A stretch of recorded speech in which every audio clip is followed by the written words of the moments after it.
नमस्कार, news point लेकर हाजिर हूं मैं राजीव। दोस्तों, हिंदुस्तान में आज 3 राज्यों में चुनाव हुए, लेकिन चुनाव की खबरें आप लोग देख ही रहे हैं। चुनाव बम्पर, वहां पर बम्पर वोटिंग हुई है, लेकिन लेकर चलेंगे आपको हम एक बार फिर ईरान। जी हां, ईरान जंग से बहुत बड़ी खबर आ रही है और उस पर सबकी निगाहें हैं। आप देख रहे हैं स्क्रीन पे, हम लिख रहे हैं टूट गया सीज फायर, जंग पर ईरान का बड़ा ऐलान। जी हां, ये सीज फायर कैसे टूटा है और अब आगे क्या होने जा रहा है, अगले 1-1.5 घंटे में हम इस पर चर्चा करेंगे और आप तक उन तमाम खबरों को पहुंचाएंगे जो बहुत जरूरी हैं। आप जानते हैं कि 28 फरवरी से अमेरिका और इजराइल ने ईरान पर युद्ध छेड़ा हुआ है, जिसमें 40 दिनों बाद मंगलवार यानी परसों देर रात सीज फायर की खबर आई। दुनिया इस पर राहत की सांस ढंग से ले भी नहीं पाई थी कि इस सीज फायर को तोड़ने की खबरें आ गईं। कल यानी बुधवार को इजराइल ने लेबनान पर सैकड़ों मिसाइलों से हमला किया, जिसमें 250 से ज्यादा लोग मारे गए हैं। यह अपने आप में ये मास किलिंग है। इजराइल ने न केवल एक भयानक हमला किया है, बल्कि सीज फायर को बड़ी गलती भी बताया है। इजराइल के मंत्री अमीचाई चिकली ने कहा है कि ईरान के साथ युद्ध विराम करना गलती है, ऐसे देशों के खिलाफ सख्ती जरूरी होती है। उन्होंने यह भी कहा है कि यह युद्ध विराम ज्यादा दिन चलेगा या नहीं, इसकी संभावना सिर्फ 50% है।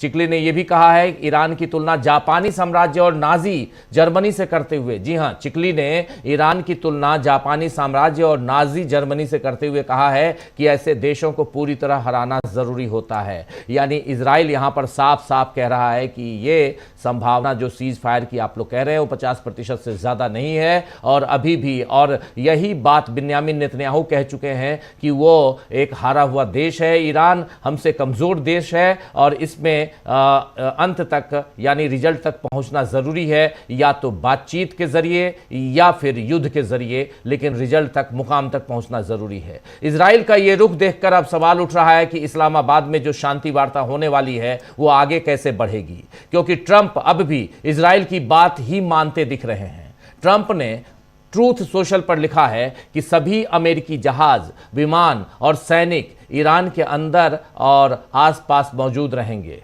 ये तब तक रहेंगे, वहां रहेंगे जब तक असली समझौता पूरी तरह लागू नहीं हो जाता है, ये कह रहे हैं डोनाल्ड ट्रंप। अब असली समझौते से ट्रंप का मतलब ईरान का सरेंडर करना है, तो वो बड़ी गलती कर रहे हैं, क्योंकि ईरान पहले ही दूध का जला हुआ है और वो अमेरिका की किसी बात को एक बार में नहीं मान रहा। हालांकि कल ईरान और अमेरिका ने एक दूसरे को संदेश भेजे हैं। ईरान के उप विदेश मंत्री सईद खतीबजादेह ने, जी हां, सईद खतीबजादेह ने इसकी पुष्टि की है कि हम दोनों ने साझा की है ये संदेश। खतीबजादेह ने बताया है कि दोनों देशों के बीच संदेशों का आदान प्रदान कल रात पाकिस्तान के जरिए हुआ। उनके मुताबिक अमेरिका पहले तो बातचीत का अनुरोध करता है, फिर शर्तों का उल्लंघन भी करता है। खतीबजादेह ने कहा है कि आप यानी अमेरिका युद्ध विराम की मांग करें और फिर शर्तें मान लें। युद्ध विराम में लेबनान का नाम भी होता है, फिर भी आपका साथी इजराइल वहां कत्लेआम शुरू कर दे, ऐसा नहीं हो सकता। ईरान तो सच ही बयां कर रहा है दोस्तों, और अब दुनिया भी इस सच को देख रही है। लेबनान पर हमले रोकना भी सीज फायर की शर्तों में एक था, लेकिन ईरान ने इसे तोड़ा और अमेरिकी उपराष्ट्रपति जेडी वेंस ने कहा कि ईरान को गलतफहमी हुई है। जेडी वेंस कह रहे हैं कि ईरान को गलतफहमी हुई है, लेबनान इसमें शामिल नहीं था। ये देख लीजिए। लेकिन मध्यस्थता करने वाले पाकिस्तान ने सच बता दिया है। कल भी पाकिस्तान के प्रधानमंत्री शहबाज शरीफ ने लिखा था, उसमें जब सीज फायर की बात लिखी उन्होंने, तो उसमें साफ साफ उन्होंने लिखा कि इसमें लेबनान भी शामिल है। आज पाकिस्तान के विदेश मंत्रालय ने अपने बयान में कहा है कि पाकिस्तान लेबनान पर जारी इजरायली हमलों की कड़ी निंदा करता है। पाकिस्तान लेबनान पर जारी इजरायली हमलों की कड़ी निंदा करता है। इनमें बेगुनाह लोगों की जान गई है और बड़े पैमाने पर इंफ्रास्ट्रक्चर नष्ट हुआ है। पाकिस्तान ने इसके आगे कहा है कि इजराइल की ये कार्रवाई अंतर्राष्ट्रीय शांति और स्थिरता कायम करने की कोशिशों को कमजोर करती है। ये अंतर्राष्ट्रीय कानून और मौलिक मानवीय सिद्धांतों का साफ उल्लंघन है। ये बात यहाँ पे पाकिस्तान का विदेश मंत्रालय का कह रहा है। वहीं यूरोपीय यूनियन, जी हाँ, यूरोपीय यूनियन आप जानते हैं, उसकी बात करूंगा, लेकिन उसके अलावा यूरोप के दूसरे देश जो हैं वो भी खुलकर इजराइल के खिलाफ आ गए हैं। फ्रांस के विदेश मंत्री जीन नोएल बैरो ने कहा है कि लेबनान पर हमले मंजूर नहीं हैं। उन्होंने कहा कि इससे अमेरिका और ईरान के बीच हुआ अस्थायी सीज फायर कमजोर पड़ रहा है। वहीं ब्रिटेन की विदेश मंत्री यवेट कूपर पहले ही इजराइल के हमलों को पूरी तरह गलत बता चुकी हैं और लेबनान को सीज फायर में शामिल करने की मांग कर चुकी हैं। जबकि इटली की प्रधानमंत्री जॉर्जिया मेलोनी ने कहा है कि हालात नो पॉइंट ऑफ रिटर्न के करीब पहुंच चुके हैं, लेकिन अब जो शांति की संभावना है उसे दृढ़ता से आगे बढ़ाना जरूरी है। और आइए अब यूरोपीय यूनियन की तरफ। यूरोपीय यूनियन यानी यहाँ पर यूरोपीय यूनियन की विदेश नीति प्रमुख काजा कालास, जी हाँ, काजा कालास ने तो इजराइल का झूठ ही बता दिया है कि इजराइल के हमलों में सैकड़ों लोगों की मौत हुई है, जिससे ये कहना मुश्किल हो जाता है कि ये सिर्फ आत्मरक्षा के लिए किया गया था। सैकड़ों लोगों को आप मौत की घाट उतार दें, उसके बाद आप कहें कि ये हमने आत्मरक्षा में किया है, तो ये बहुत गलत है। ये कहना मुश्किल है, इसको स्वीकार करना मुश्किल है। इस बीच स्पेन ने भी, जी हाँ, स्पेन ने भी इन हमलों की निंदा करते हुए ऐलान किया है कि वो तेहरान में अपना दूतावास फिर खोलेगा। आप याद कीजिए, जब अमेरिका और बाकी देशों ने, यूरोपीय देशों ने सैंक्शन लगाया ईरान के ऊपर, तब कई देशों ने अपने एम्बेसीज वहां बंद कर दिए थे, उसमें स्पेन भी था। लेकिन अब कह रहा है कि वहां तेहरान में अपना दूतावास खोलेगा। यह कदम इस जंग में ईरान की बढ़त बना लेने का संकेत है। यहां से ईरान काफी बढ़त बनाते हुए दिख रहा है। इस बीच खाड़ी देशों से भी ईरान की संवाद प्रक्रिया शुरू हो गई है। जी हाँ, डायलॉग और डिप्लोमेसी, दो शब्द बहुत इंपॉर्टेंट हैं और इन दोनों में से एक जिससे डिप्लोमेसी के साथ शुरुआत होती है वो है डायलॉग यानी संवाद। और संवाद प्रक्रिया शुरू हो गई है खाड़ी देशों के साथ ईरान की, जबकि अपने बचाव में खाड़ी देशों पर ईरान को मजबूरन हमले करने पड़े थे। आप याद कीजिए, सऊदी अरब के विदेश मंत्री प्रिंस फैसल बिन फरहान अल सऊद ने अपने ईरानी विदेश मंत्री समकक्ष ईरानी विदेश मंत्री अब्बास अरागची से फोन पर बात की है। जंग शुरू होने और फारस की खाड़ी के अन्य देशों पर ईरान के हमलों के बाद दोनों के बीच ये पहली आधिकारिक बातचीत थी। सऊदी अरब के विदेश मंत्रालय ने अपने सोशल मीडिया अकाउंट पर लिखा है, सामने है आपके स्क्रीन पर, कि दोनों मंत्रियों ने हाल में हुए घटनाक्रमों की समीक्षा की और क्षेत्र में सुरक्षा और स्थिरता बहाल करने के लिए तनाव कम करने के तरीकों पर चर्चा की। यानी साफ साफ है कि ईरान की बातचीत अब सऊदी अरब से भी हो रही है, और वो सऊदी अरब जिसको डोनाल्ड ट्रंप कह रहे थे कि हमारे साथ युद्ध में, तीसरे दिन ही कह रहे थे कि हमारे साथ युद्ध में ये उतरने वाला है, लेकिन अभी तक खाड़ी देशों में से कोई नहीं आया, ना सऊदी अरब, ना बहरीन, ना कतर, ना कुवैत, कोई भी देश, ना यूएई, ना इराक, कोई नहीं आया। वहीं ब्रिटेन के प्रधानमंत्री कीर स्टारमर ईरान जंग पर बातचीत के लिए संयुक्त अरब अमीरात यानी यूनाइटेड अरब अमीरात यूएई पहुंचे हुए हैं। खाड़ी देशों के प्रतिनिधियों के साथ क्षेत्रीय रक्षा संबंधी एक कॉल के दौरान स्टारमर ने दोहराया है कि इस संघर्ष पर ब्रिटेन का रुख एक जैसा रहा है और हम लगातार तनाव कम करने और स्थायी युद्ध विराम की अपील कर रहे हैं। यहां पर कह रहे हैं, इस संघर्ष पर ब्रिटेन का रुख एक जैसा रहा है और हम लगातार तनाव कम करने और स्थायी युद्ध विराम की अपील कर रहे हैं। प्रधानमंत्री स्टारमर सऊदी अरब के जेद्दा में सऊदी क्राउन प्रिंस मोहम्मद बिन सलमान से मुलाकात कर चुके हैं और अब यूएई के राष्ट्रपति मोहम्मद बिन जैद अल नहयान से, जी हाँ, जैद अल नहयान से उनकी मुलाकात होने की उम्मीद है। तो कल की इस्लामाबाद वार्ता से पहले जिस तरह बातों और मुलाकातों का नया दौर शुरू हुआ है, वो उम्मीद तो बंधा रहा है कि युद्ध रोकने की कोशिशें तेज हो रही हैं और इसका एक मतलब ये भी है कि ईरान का साथ देने वालों की गिनती बढ़ रही है, जबकि अमेरिका और इजराइल की साजिश अब सबके सामने है। वैसे भी न्यूयॉर्क टाइम्स ने एक खुलासा किया है। न्यूयॉर्क टाइम्स का खुलासा बहुत महत्वपूर्ण हो जाता है और वो खुलासा 11 फरवरी का है। न्यूयॉर्क टाइम्स लिखता है कि 11 फरवरी को नेतन्याहू अमेरिका गए थे और वहां उन्होंने ट्रंप को इस युद्ध के लिए राजी करवाया था। 11 फरवरी की बात, 1 घंटे के प्रेजेंटेशन में नेतन्याहू ने बताया था कि ईरान पर हमला करने का ये सही वक्त है और इसमें 4 महत्वपूर्ण बातें उन्होंने बताई। पहली बात कि खामनेई और टॉप लीडरशिप को खत्म करना, दूसरी बात ईरान की सैन्य ताकत खत्म करना, तीसरी बात देश में विद्रोह करवाना यानी ईरान में विद्रोह करवाना, और चौथी बात सरकार बदलकर नई व्यवस्था लाना, ये 4 मकसद हासिल किए जा सकते हैं, लेकिन अब दिख रहा है कि एक भी मकसद हासिल नहीं हुआ है। ये बात न्यूयॉर्क टाइम्स के खुलासे में है। न्यूयॉर्क टाइम्स खुलासा कर रहा है और डोनाल्ड ट्रंप परेशान हैं। डोनाल्ड ट्रंप अखबारों को, चाहे न्यूयॉर्क टाइम्स है, न्यूयॉर्क टाइम्स के पत्रकार को सुना था आपने कि अपने प्रेस कॉन्फ्रेंस में उन्होंने क्या कहा था। उन्होंने कहा था कि बहुत ही फर्जी अखबार है आपका, फेक न्यूज़ फैलाते हो आप लोग, और आपका सर्कुलेशन भी काफ़ी कम है, आप अखबार हो ही नहीं, आप सवाल मत पूछो। याद है ना? तो डोनाल्ड ट्रंप हैं, CNN को उन्होंने धमका दिया। उन्होंने कहा कि फेक न्यूज़ फैलाने के जुर्म में आपको जेल की सज़ा दिलवाऊंगा, आपके ऊपर मुकदमा करूंगा। तो ये चलता है, जब आप उस कुर्सी पे पहुंच जाते हैं आपको लगता है कि आप ही सब कुछ हैं, यानी अहम ब्रह्मास्मि, हम ही ब्रह्म हैं और हमने ही इस सृष्टि की रचना की है और हमारे ऊपर कोई नहीं है। और इसके बाद विध्वंस होता है, आप उसमें जलकर खाक हो जाते हैं, कुछ नहीं बचता, कोई नाम लेवा नहीं बचता। हिटलर को, अगर हिटलर का नाम आप प्रेम से लेकर जरा जर्मनी में देखिए क्या होगा आपके साथ। तो ये हाल है।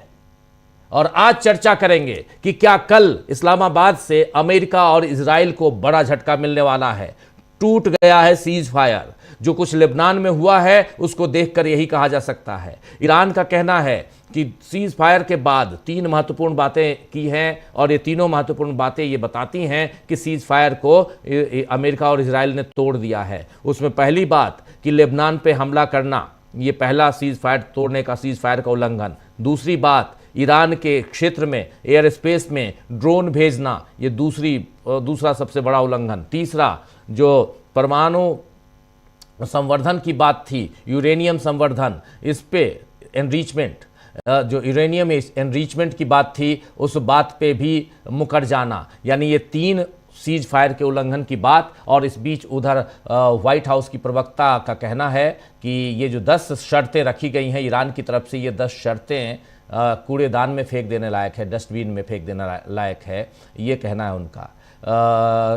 तो इसे क्या माना जाए?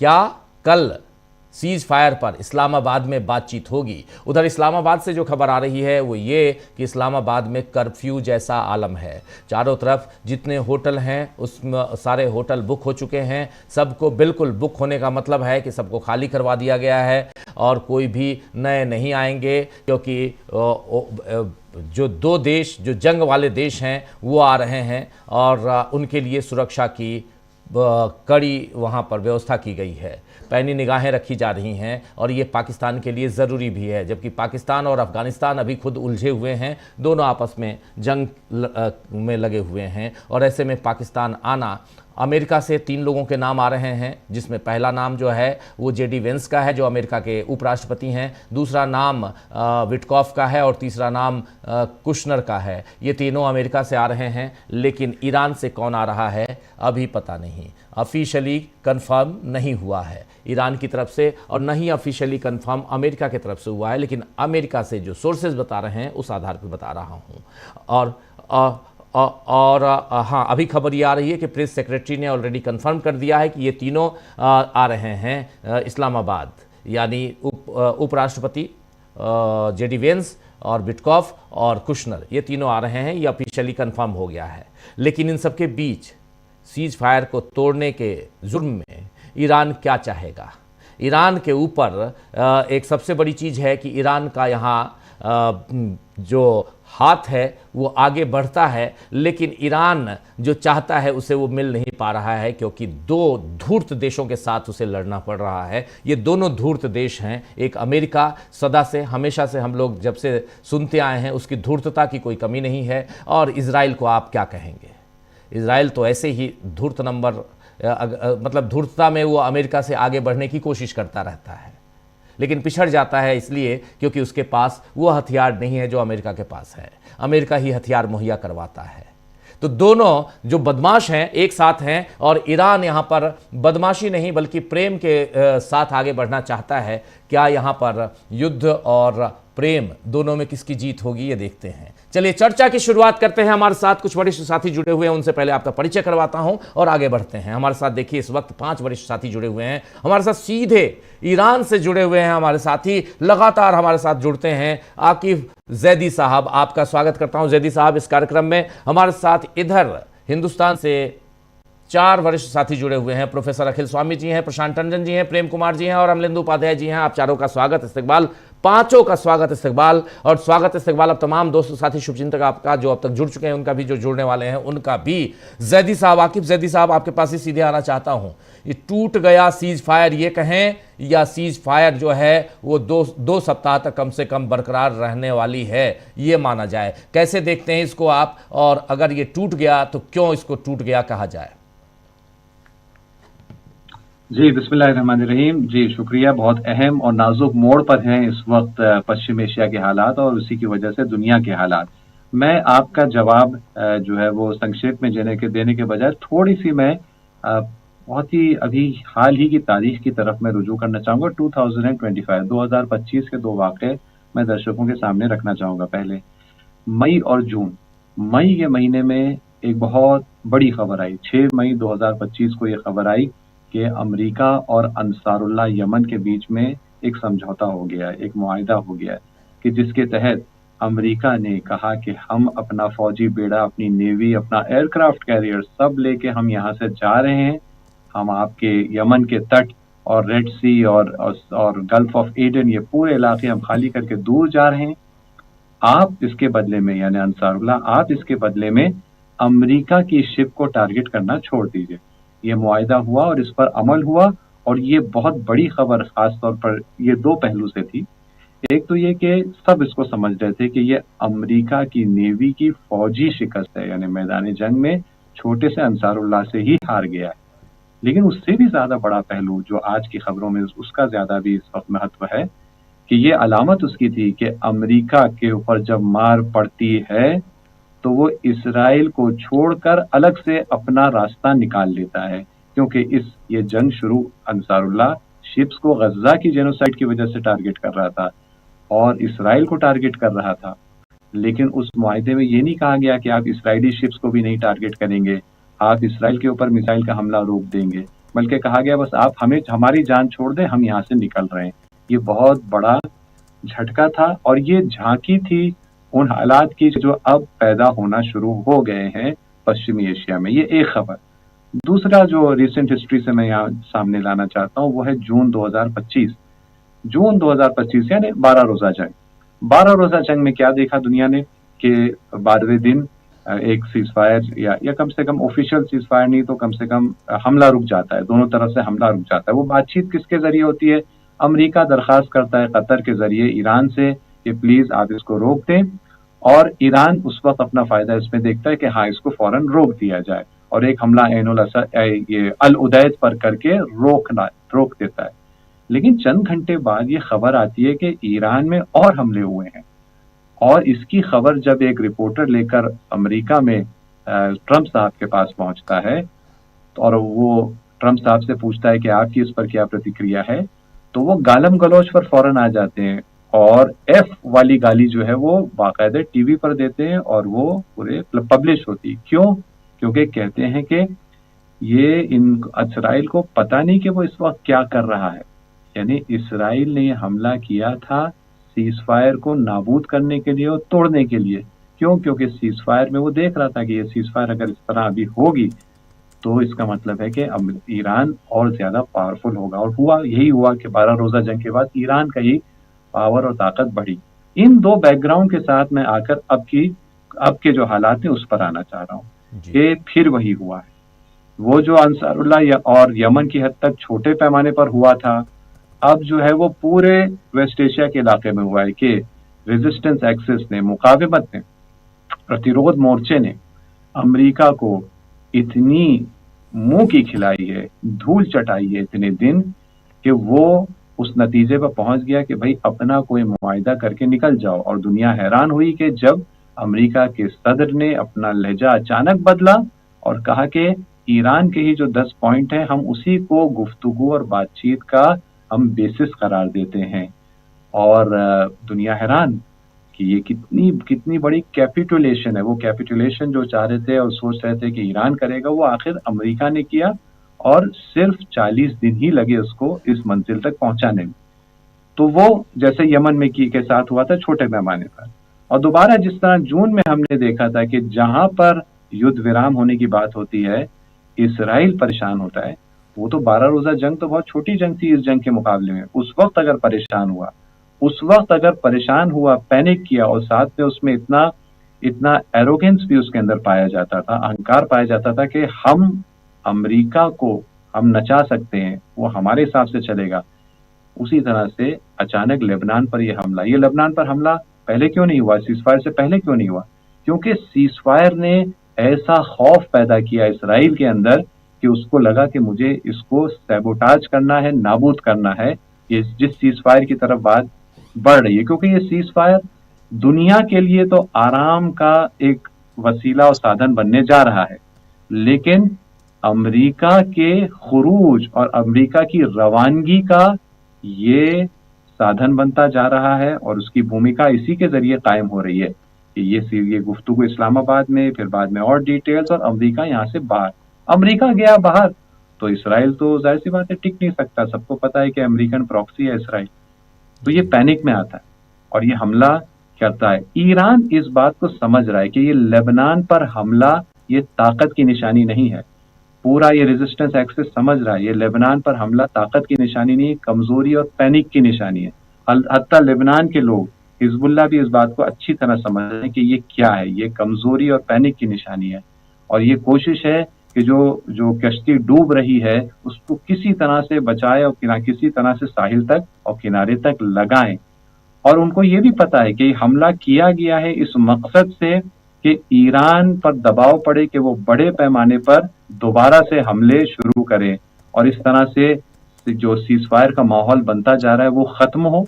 और सानियन दोबारा दूसरी बात ये कि दुनिया के सामने ईरान को जिम्मेदार ठहराया जाए वो आर्थिक मुश्किलात के लिए जो और बढ़ेंगी इसकी वजह से। लेकिन ईरान भी भाग गया है, पूरी ईरान और पूरा रेजिस्टेंस एक्सिस गेम समझता है अच्छी तरह से, कोई धोखे में नहीं है, कोई गलत फहमी में नहीं है।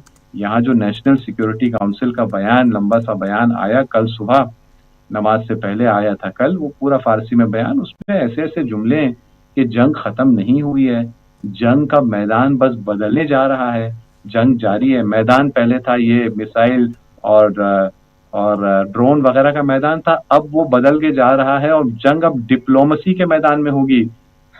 जनता से गुजारिश है कि जो रातों को सड़कों पर है, प्रदर्शन कर रही है, वो सड़कों पर ही रहे। इस्लामाबाद में जब हमारे जाएंगे नुमाइंदे, अगर जाएंगे तो आप सड़कों पर रहकर उनको सपोर्ट करिए, उनको बैकिंग करिए। यानी ये वाज़ेह था कि कुछ भी हो सकता है और जंग जारी है। तो ये क्योंकि वो गेम भाप गया है कि ये लेबनान का हमला, इसका मकसद क्या है, तो जो प्रतिरोध मोर्चा है वो इस मकसद को नाकाम करना चाह रहा है जो इसराइल का मकसद है, और दूसरी तरफ इसमें अवसर भी देख रहा है, इसमें एक मौका भी देख रहा है कि जिसके जरिए अमेरिका के महाज और मोर्चे को और बिखरा जाए। जो उसका शिराजा बिखर ही रहा है, वहां पर कोई इम्पीचमेंट की मांग कर रहा है। यूरोप ने तो अब खुलकर मजम्मत इसराइल की करना शुरू कर दी, और हर तरफ जो है थू थू मची हुई है।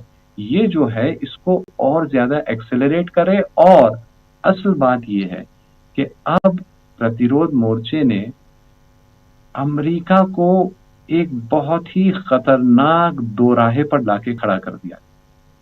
आप या तो जो आप जंग हार रहे थे उसमें बची कुची आप इज्जत अपनी बचाने के लिए, या तो आप सीजफायर आपको मिलेगा, या तो आप ये रास्ता लें, या आप इसराइल की गुलामी और इसराइल के साथ को आप लें।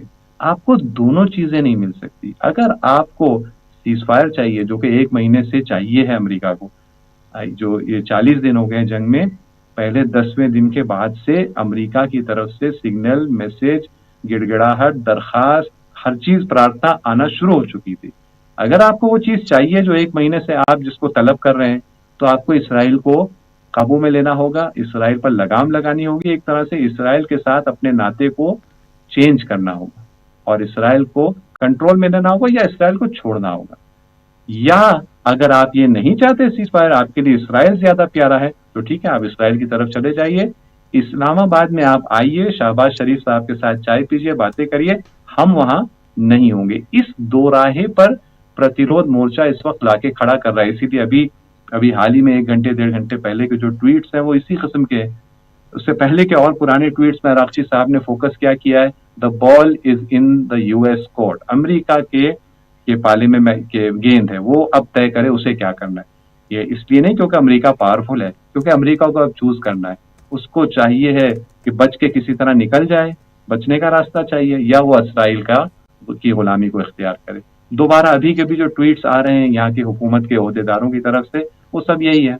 मना नहीं अभी किया है कि हम इस्लामाबाद आएंगे या नहीं आएंगे, उसको एक इबहाम में, एम्बिवेलेंस में और सस्पेंस में रखा है और कहा है कि अगर आप चाह रहे हैं कि हम आए इस्लामाबाद तो आपको इंतखाब करना होगा। लेबनान को खुलकर शामिल करना, जैसे कि पहले भी हुआ थे, उससे मुकर गए वो लोग। लेबनान को इसमें सीज फायर में शामिल करना, ये खुलकर आप जब कहेंगे और इसराइल के मुंह पर तमाचा पड़ेगा, पूरी दुनिया के आगे अमेरिका का तमाचा, तब इसकी आप उम्मीद कर सकते हैं कि आपको इस्लामाबाद में बातचीत के लिए कोई मिलेगा। इस किस्म का प्रेशर और माहौल अब पड़ रहा है।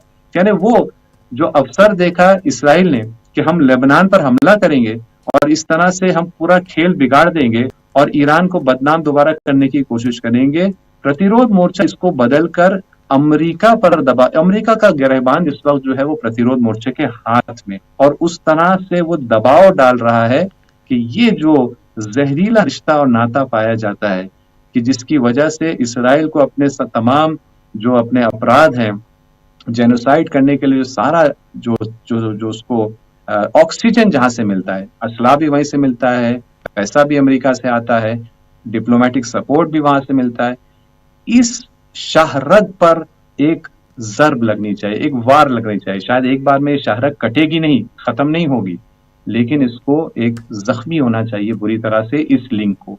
तो इस वक्त ये सस्पेंस का माहौल बना हुआ है और वाकईन बॉल अमेरिका के ही कोर्ट में है, और यहाँ ईरान में, वेस्ट एशिया में, प्रतिरोध मोर्चा में, अभी हम लोग देख रहे हैं कि वो सटपटाया हुआ अमेरिका इस वक्त अब आखिर क्या करेगा।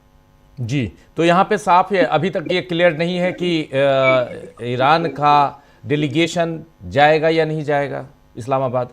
ये क्लियर नहीं है। ये जानबूझकर ईरान ने इस पर सस्पेंस बनाकर रखा है, क्योंकि अगर ईरान कह देगा कि भाई आपने देखिए वो आपने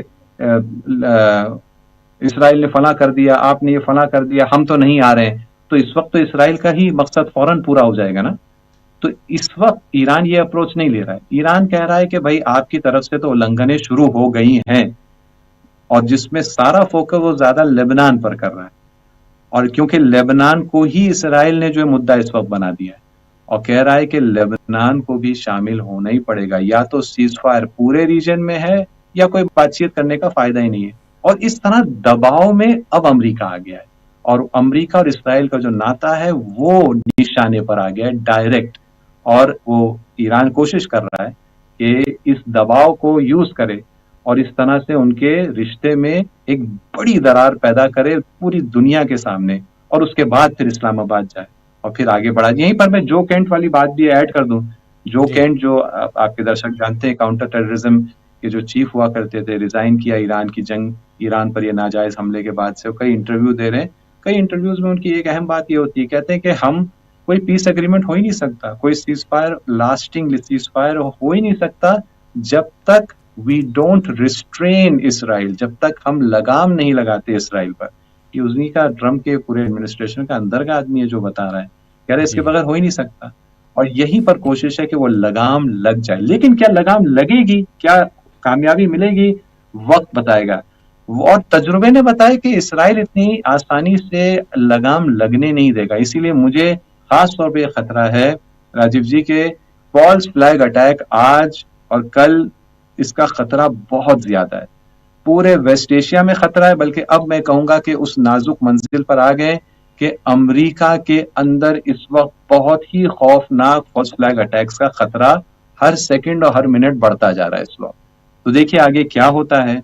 और जो पावर डायनामिक्स है वो तो चेंज नहीं हुए, कल परसों जैसे थे आज भी वैसे हैं। यानी जो पलड़ा भारी है वो इस्लामिक रेजिस्टेंस एक्सिस का है, ईरान और उसके एलाइज का है। जो सटपटाए हुए व घबराए हुए हैं वो अमेरिका और उसके प्रॉक्सीज हैं। हालात किस समत में बढ़ रहे हैं, यही प्रतिरोध मोर्चे और इस खित्ते के आम लोगों और दुनिया भर के आम लोग और गरीबों के फायदे की ही जानिब और उसी समत में हालात बढ़ रहे हैं। लेकिन क्या इस्लामाबाद में मीटिंग होगी, नहीं होगी, मीटिंग 2 हफ्ते चलेगी या 2 दिन में खत्म हो जाएगी, क्या होगी, ये हर मिनट हर दिन के हालात तय करेंगे, क्योंकि जो अमरीकी महाज है, जो साम्राज्य महाज है, जो एप्स्टीन महाज है, जो एप्स्टीनवाद है, वो इस वक्त अंदरूनी तौर पर एक शदीद खलफिशार का शिकार है, सटपटाया हुआ है। कोई कह रहा है इम्पीच करो, कोई कह रहा है तो तुम्हारी वजह से ये हुआ, कोई कह रहा है ये बंद करो, कोई कहता है इसराइल पर लगाम लगाओ। एक अजीब हालत है।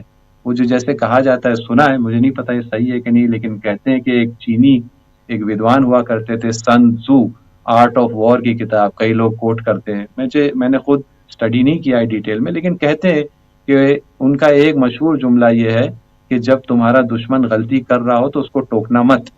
इस वक्त प्रतिरोध मोर्चा देख रहा है कि दुश्मन न सिर्फ गलती कर रहा है बल्कि गलती पर गलती कर रहा है और आपस में एक दूसरे का मुंह नोच रहे हैं दुश्मन। तो इस वक्त वो टोकना नहीं चाहता, चाहता है कि वो चीज जो बगैर बमबारी और जंग के हासिल हो सकती है, उनकी आपसी लड़ाई और इंटरनल कॉन्ट्रडिक्शंस के सामने आने में, उसको पहले मौका दिया जाए। अगर उसी के जरिए बात जो है निपट गई, बहुत अच्छा, नहीं तो हर एतबार से दोबारा अगर जंग होनी है तो हर एतबार से जनता भी तैयार है, फौज भी तैयार है, हुकूमत भी तैयार है, वर्ल्ड पब्लिक ओपिनियन भी तैयार है, हर एतबार से दोबारा जंग के लिए तैयार है मामला। ये बताइए रिजवी साहब कि आखिर इजराइल पे लगाम क्यों नहीं कस पा रहा है? रिजवी जैदी साहब, माफ़ी चाहूँगा, जैदी साहब, ज़रा ये बताइए कि आखिर इजराइल पे लगाम क्यों नहीं कस पा रहा है अमेरिका, कारण क्या है? देखिए, मामला बहुत पेचीदा है। एक सवाल उठता है कि अमेरिका जो है, यानी अक्सर अंग्रेजी के कहावत के जरिए कहा जाता है कि भाई आमतौर पर the dog wags the tail, कुत्ता है जो अपनी दुम हिलाता है, लेकिन इस मसले में, इसराइल और अमेरिका के मसले में, the tail wags the dog, उसकी दुम, कुत्ते की दुम खुद कुत्ते को हिला रही। और कहा जाता है कि इसराइल जो है वो अमेरिका को कंट्रोल करता है। मेरा खुद जो मेरी समझ है वो ये कि गर्चे सुनने में बात अच्छी लगती है और लगता है कि यही सही है, लेकिन मुझे लगता है ऐसा है नहीं। मुझे लगता है कि जब हम कुत्ते की मिसाल दे रहे हैं तो हम ये भूल जाते हैं कि कुत्ते का एक मालिक भी होता है और वो कुत्ते का चाहे बदन हो चाहे उसकी दुम हो, दोनों को वो हिला लेता है। यहाँ पर मुझे लग रहा है कि एक हकीकत है कि जो पर्दे के पीछे रहती है, अलबत्ता पूरी तरह पर्दे के पीछे नहीं लेकिन कुछ हद तक, वो ये है कि एक अंतर्राष्ट्रीय नेटवर्क है ताकतवर और बहुत बुरे शैतानी लोगों का, और अब उसका कोई नाम रखना भी मुश्किल है। बहुत सारे नाम उसके लिए रखे गए, हर एक में कोई ना कोई कमी या मुश्किल रही। आजकल के जमाने का अच्छा नाम है एप्स्टीन गैंग। आप एप्स्टीन गैंग उसको नाम दे दें, किसी जमाने में उसको कुछ और नाम दिया जाता था, कुछ और नाम, वो सब मैं उस तारीखी नामों में नहीं पढ़ना चाहता।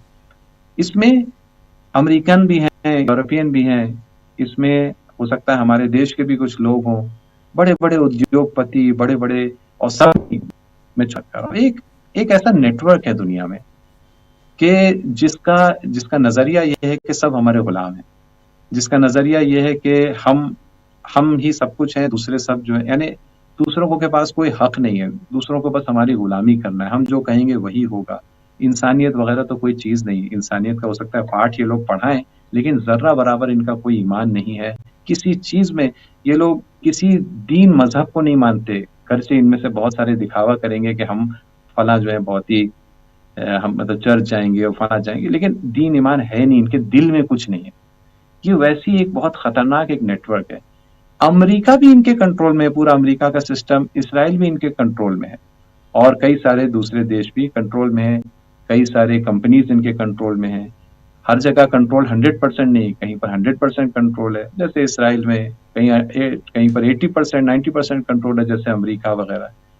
तो इसकी वजह से मामला बहुत पेचीदा और कॉम्प्लिकेटेड है कि कैसे ये अलग हो एक दूसरे से। ये अमेरिका और इसराइल के ये ऐसे जुड़े हुए हैं, जैसे वो होता है ना, कुछ ऐसे जुड़वा पैदा होते हैं कि वो पैदाइशी तौर पर उनके बदन ऐसे जुड़े हुए होते हैं कि ऑपरेशन भी नहीं हो पाता। डॉक्टर कहता है भाई ऑपरेशन में करूंगा तो दोनों मर जाएंगे, अरे ये कैसे जुदा किया जाए, इतना मुश्किल है इनका जुदा होना। लेकिन वो आएगा वक्त, तकलीफ से होगा लेकिन वो आएगा वक्त। और जैसे कहा जाता है ये अमेरिका का 51 वो है राष्ट्र है, सॉरी राज्य है, तो ये भी कहा इसराइल को कहा जाता है, और अगर इसमें भी कुछ हद तक सच्चाई है। और बल्कि एक अजीब ऐसा ये राज्य है कि बाकी 50 राज्यों को ये नचा लेता है। ये भी एक अजीब बात है। तो ये पेचीदा मसला है, इसको एक तो समझना भी मुश्किल है इसको, और खैर समझेंगे हम, आहिस्ते आहिस्ते समझते जाएंगे हम लोग सब भी, मेरी भी समझ में इजाफा होता जाएगा। लेकिन जुदा होना भी इनका इतना इजी नहीं है। हर हर 12 रोजा जंग, फिर मैं कह रहा हूँ टकर कार्लसन साहब के इंटरव्यूज जाकर देखे जो 12 रोजा जंग के बाद के थे, कि वहां पर अमेरिका के एक्सपर्ट्स आकर कह रहे हैं कि फौजी एक्सपर्ट कह रहे हैं कि अमेरिकी जर्नल जो पेंटागन में बैठे हुए थे, उन्हीं ने आके मुझसे कहा कि इस जंग के दौरान हमारी मीटिंग्स में इसराइली आके घुसते थे, हम नाराज होते थे, वो आके बैठते थे और कहते थे ये करो वो करो। यानी यहां तक अंदर पंजे गड़े हुए हैं कि पेंटागन की मीटिंग्स में इसराइली रिप्रेजेंटेटिव आके शिरकत ही नहीं कर रहे हैं बल्कि ऑर्डर दे रहे हैं। यूएसएस लिबर्टी का वाकया 1967 का, कुछ नाराजगी हुई इसराइल और अमेरिका के दरमियान, इसराइल ने बमबारी कर यूएसएस लिबर्टी जो एक नेवी की शिप थी अमेरिका की, उसमें कितने अमेरिकन सेलर्स को मार डाला और अमेरिका ने पलटकर सॉरी कहा इसराइल से। तो एक अजीब और पेचीदा बात है। लेकिन दूसरी तरफ से हम कभी कभी देखते हैं अमेरिका जो है कुछ हद तक लगाम भी लगा पाता है। ये जो सीज फायर वगैरह हुआ है गज्जा की भी हद तक, या 12 रोजा जंग का सीज फायर भी जो है वो उस तरह से इसराइल को नहीं पसंद आया। गज्जा का सीज फायर तो नेतन्याहू को बिल्कुल पसंद नहीं आया है, और जिस तरह के आता है ट्रंप और बार बार जलील करता है नेतन्याहू को कह करके तुम्हें पार्डन मिल जाना चाहिए, तुमने जो जुर्म किए हैं, क्योंकि उसके खिलाफ इतना केस करप्शन का है, बार बार खुलेआम इतनी बार कहता है कि मैं तो कहता हूँ इसराइल के प्रेसिडेंट से कि तुम्हें पार्डन कर दें, तुमने थोड़ी बहुत ही तो चोरी की है, थोड़ी बहुत चोरी से क्या होता है, इस टाइप के अल्फाज इस्तेमाल करता है। तो कभी कभी उल्टा भी चलता है मामला। तो पेचीदा है मामला। ये राब्ता जब टूटेगा तो बहुत आगे दुनिया बढ़ेगी, शांति, अमन और अमान। और सिर्फ पश्चिमी एशिया नहीं, इस वक्त पूरी दुनिया, क्यों, अभी आप मिसाल देख लीजिए, उदाहरण अभी देख लीजिए भाई, स्ट्रेट ऑफ हॉर्मोज 2 हफ्ते के लिए कम से कम खुलने वाला था कल से, लेकिन कल एक शिप भी नहीं गुजरी है, जबकि कल ही का दिन था कि बहुत सारी को गुजरना था। ये कैसे हुआ? ये वही इसराइल की हरकत की वजह से हुआ। ये जो राब्ता है, ये जहरीला टॉक्सिक राब्ता है अमेरिका और इसराइल के दरमियान, ये पूरी दुनिया को नुकसान पहुंचा रहा है। ये राब्ता खत्म हो और फिर बाद में चंद हफ्तों बाद, चंद महीनों के बाद जो भी है, फिलिस्तीन आजाद हो वगैरह, न सिर्फ ये कि पूरे पश्चिम एशिया में जो पीड़ा की कैफियत 80 साल 100 साल से है, 100 साल से इसमें जो इस पश्चिम एशिया में है पीड़ा, वो खत्म होगी जैसे अमेरिका जाए, फिलिस्तीन आजाद हो, बल्कि यहाँ इनके होने की वजह से जो जुल्म और दादागिरी कर पाते हैं दूसरे देशों में, जैसे इंडिया भी उसमें शामिल है, हिंदुस्तान भी उसमें शामिल है, उसके लिए भी उनके हाथ पैर जरा उस पर जंजीर बांधी जाए कि इन लोग सुधर नहीं सकते। राजीव जी, ये बहुत अहम बात है। इनकी ये जो बातचीत और नेगोशिएशन इनके साथ है, इस्लामी प्रतिरोध मोर्चा इस नतीजे पर पहुंचा है और मैं उनसे सहमत हूं इस मामले में, सही उनकी पहचान है। वो बहुत अच्छी तरह अमेरिका, इसराइल और हत्ता वो जो पर्दे के पीछे नेटवर्क दोनों को चलाता है, उनको अच्छी तरह समझते हैं, उनको ये अच्छी तरह पता है ये लोग सुधर नहीं सकते। ये उस मुजरिम की तरह है, उस साइकोपैथ सीरियल किलर की तरह है कि जिसका कोई इलाज नहीं है। या तो आप उसको फांसी दे सकते हैं, या नहीं तो आपको हमेशा उम्र कैद उस पर करना है। आप मतलब कभी वो उसके अंदर रिमोर्स या कोई निदामत और पशेमानी और अफसोस, ये सब मुमकिन नहीं है। ये वो कुछ इंडिविजुअल साइकोपैथ होते हैं, कुछ गैंग्स और ग्रुप्स जो होते हैं वो साइकोपैथ होते हैं। मैं अमेरिका की जनता की बात नहीं कर रहा हूँ, वो एप्स्टीन गैंग की बात कर रहा हूँ। साइकोपैथ तनहा तरीका इनसे डील करने का ये है कि इनको जंजीरों में जकड़ा जाए और कुछ नहीं। इनसे इनके हाथ में चाकू है, इनके हाथ में पिस्तौल है, वो छीन ली जाए, इनको किसी कैद खाने में डाल दिया जाए। इसके अलावा अगर कुछ भी और होगा, ये सिर्फ बर्बादी मचाएंगे।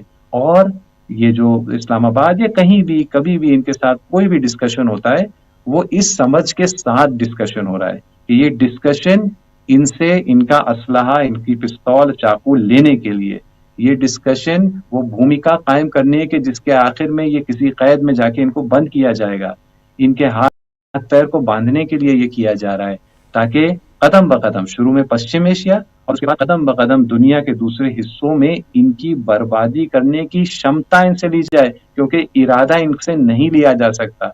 इनका इरादा यही रहेगा, जैसे कि एक साइकोपैथ का कभी इरादा बदल नहीं सकता है, सीरियल किलर का कभी इरादा नहीं बदलता, सिर्फ उसको आप नाकाम कर देते हैं और उसको जंजीरों में जकड़ लेते हैं। जी, ज़ैदी साहब बने रहिए। बहुत इंपॉर्टेंट, बहुत महत्वपूर्ण बातें अभी आप बता रहे थे और बहुत गहराई से इन बातों को हम लोग समझने की कोशिश कर रहे हैं।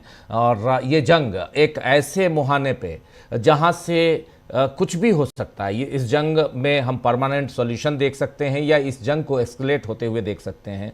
ऐसी जगह पे है और आज की रात बहुत महत्वपूर्ण है, क्योंकि कल दिन में इस्लामाबाद में द्विपक्षीय वार्ता होनी है और बीच में जो मीडिएटर की भूमिका निभा रहा है वो पाकिस्तान है। पाकिस्तान में ज़बरदस्त तैयारी चल रही है कल की बैठक की, लेकिन उससे पहले ईरान क्यों नाराज़ है ये आप सब समझते हैं। टूट गया सीज़ फायर हम लिख रहे हैं और ये सचमुच टूट ही गया है, क्योंकि जिस सीज़ फायर में साफ साफ कहा गया था कि लेबनान के ऊपर ये सीज़ फायर न सिर्फ ईरान के ऊपर लागू होता है बल्कि ये लेबनान के ऊपर भी लागू होता है। और अगर आप लेबनान के ऊपर मास किलिंग करते हैं, एक एक चुन चुन के आप सैकड़ों मिसाइल दागते हैं, 254 की लिस्ट, 254 लोगों के मारे जाने की लिस्ट अगर सामने आती है, और कितने ऐसे होंगे जिनकी जानकारी ही नहीं है। हॉस्पिटल्स बताएगा कि बेरूत में हॉस्पिटल्स में जगह नहीं है, ये हालत हो गई, ये आलम। और उसके बाद आप सुधरने का नाम नहीं ले रहे हैं। ये कुत्ते के दुम और कुत्ते के शरीर की जो बात आप बता रहे थे ज़ैदी साहब, ये बहुत महत्वपूर्ण, और इसको नचाने वाला जो एप्स्टीन गैंग है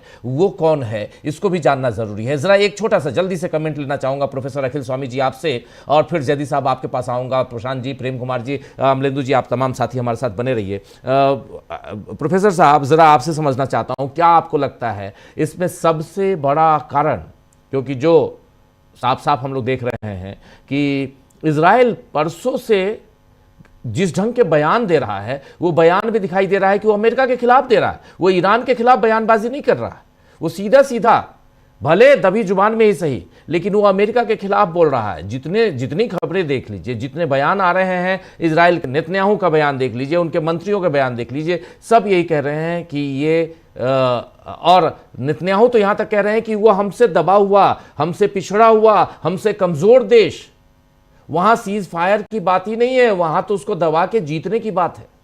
ऐसे बयान। देखिए राजीव जी, वास्तविकता में मैं देख रहा हूं कितना बेहतर एक शतरंज का खेल चल रहा है, जिसमें ईरान के लोग और ईरान के प्रवक्ता जो सारे भारत के चैनल्स में जा रहे हैं और जगह चैनल्स में जा रहे हैं, कितनी कुशलता पूर्वक खेल खेल रहे हैं और किस प्रकार से अमेरिका और इजराइल गलती पे गलती कर रहे हैं, और पूरा विश्व और पूरे विश्व की जनता आज के तारीख में उनको दोषी ठहरा रही है। देखिए, ये बात बिल्कुल सही है कि जो इजराइल ने किया, ये बिल्कुल एक फोर्स करने के लिए, पूरे विश्व को ये दिखाने के लिए, we don't care for anybody, हम जो चाहेंगे वो करेंगे। ये भी बात बिल्कुल सही है कि आज के तारीख में ये यूरोप को भी समझ में आ गया है, नेटो को भी समझ में आ गया है, उन देशों को भी समझ में आ गया है जो अमेरिका के साथ खड़े थे, उनको भी समझ में आ गया है कि अगर इस समय उन्होंने एक अच्छा निर्णय नहीं लिया और इस प्रकार के इजराइल के दुस्साहस को नहीं रोका, तो ये पूरा विश्व इसको सफर करेगा, और ये बात अमेरिका को भी समझ में आ रही है। लेकिन जैसे अभी ज़ैदी साहब ने बताया कि अमेरिका की कुछ मजबूरियां हैं और इजराइल उस मजबूरियों का फायदा उठा रहा है, और जिस प्रकार से लेबनान के ऊपर उन्होंने सिविलियन ठिकानों पे अटैक किया और वहां लोगों को हताहत किया, ये उसी प्रकार की घटना है जैसे ईरान में इन्होंने किया था। उनकी टॉप लीडरशिप को वहां पे, अयतुल्ला को और बाकी लोगों की शहादत कराई और वहां पे स्कूल के बच्चों की हताहत उन्हें किया। उसी प्रकार का ये लेबनान में करके प्रोवोक कर रहे हैं और ये पूरे वर्ल्ड को प्रोवोक कर रहे हैं। लेकिन मुझे एक बात से ये राजीव जी समझ में आता है कि अगर पाकिस्तान इस प्रकार का स्टेटमेंट दे सकता है कि लेबनान के ऊपर इजराइल के अटैक की निंदा कर सकता है, तो मुझे इस बात की चिंता है कि भारत जैसा देश जो आज के तारीख में बैलेंसिंग एक्ट निभा सकता था, क्योंकि पूरा विश्व आधा इधर आधा उधर हो गया है, और भारत के हमारी जनता अगर ईरान के साथ खड़ी है, न्याय के साथ खड़ी है, तो हमारे देश के नीति निर्धारकों को कम से कम अपना मुंह खोल के ये बताना चाहिए कि वो उन लोगों के साथ हैं जो सताए जा रहे हैं, या उन लोगों के साथ हैं जो सता रहे हैं। माननीय मोदी जी अब 3 स्टेट के इलेक्शंस हो गए हैं, मेरे ख्याल से वहां से फ्री हो गए होंगे। फादरलैंड ने जिस प्रकार का ये दुस्साहस किया है और विश्व को दोबारा युद्ध की तरफ झोंक दिया है और आर्थिक विषम परिस्थितियों की तरफ झोंक दिया है, तो मैं तो अपने देश के माननीय प्रधानमंत्री से ये चाहूंगा कि स्टेटमेंट दीजिए, चाहे इधर खड़े हो जाइए चाहे उधर खड़े हो जाइए। हमें ये तो पता चले कि जब चीरहरण हो रहा था तो आप किस तरफ थे, भगवान कृष्ण की तरफ थे या अधर्म की तरफ थे। तो मोदी जी से मेरा निवेदन है, आपके कार्यक्रम के माध्यम से हमारे देश की नीति को बताएं, किस तरफ आप खड़े हुए हैं, युद्ध की तरफ खड़े हुए हैं। अगर हमारे यहाँ तेल के दाम बढ़ते हैं, अगर हमारी महंगाई बढ़ती है, अगर यूरिया की शॉर्टेज होती है, तो उसके लिए हम आपको उत्तरदायित्व तो मानेंगे। अगर इस युद्ध विराम के लिए आप वो नहीं करते जो आपको करना चाहिए था और आप कर सकते हैं और नहीं कर रहे हैं। जी जी, बिल्कुल बिल्कुल, आप सही कह रहे हैं। ज़रा फिर से आना चाहता हूं जैदी साहब के पास। जैदी साहब, ज़रा ये बताइए कि परसों से लेकर कल तक, परसों जश्न का माहौल था ईरान में, अभी क्या हालत है, सूरत हाल ज़रा ईरान का बताइए। तस्वीरें तो जश्न वाली आ रही हैं और इन सब के बीच हम लोग जब बात कर रहे हैं और बिल्कुल उस दोराहे की बात कर रहे हैं जहाँ से कुछ भी हो सकता है, ये जंग फिर से भड़क सकती है या इस जंग को परमानेंटली हम यहीं पे फुल स्टॉप में देख सकते हैं। दोनों बातें हो सकती हैं और इसमें लेबनान की कहानी हम लोग देख ही चुके।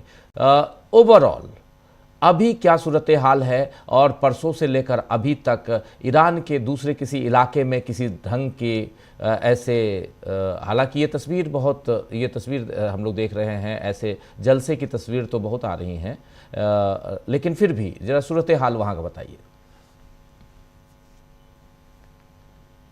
खबर अमेरिका के ये कैपिटुलेशन की ये कल सुबह आई, कल सुबह बल्कि बीच रात में आई, जब पूरी जनता सड़कों पर निकली थी, क्योंकि ये वही रात थी जिसमें ये था कि सिविलाइजेशन खत्म करेंगे।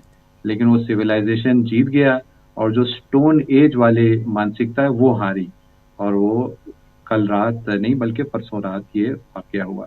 तो उसके बाद से जाहिर सी बात है कि एक संतुष्टि का माहौल था, खुशी भी थी, जश्न भी कुछ हद तक मनाया गया, लेकिन ज्यादा नहीं, क्योंकि पहले लम्हे से ही ये एकदम स्पष्ट था कि ये जीत अभी फाइनल जीत नहीं है, ये शुरुआत है बस।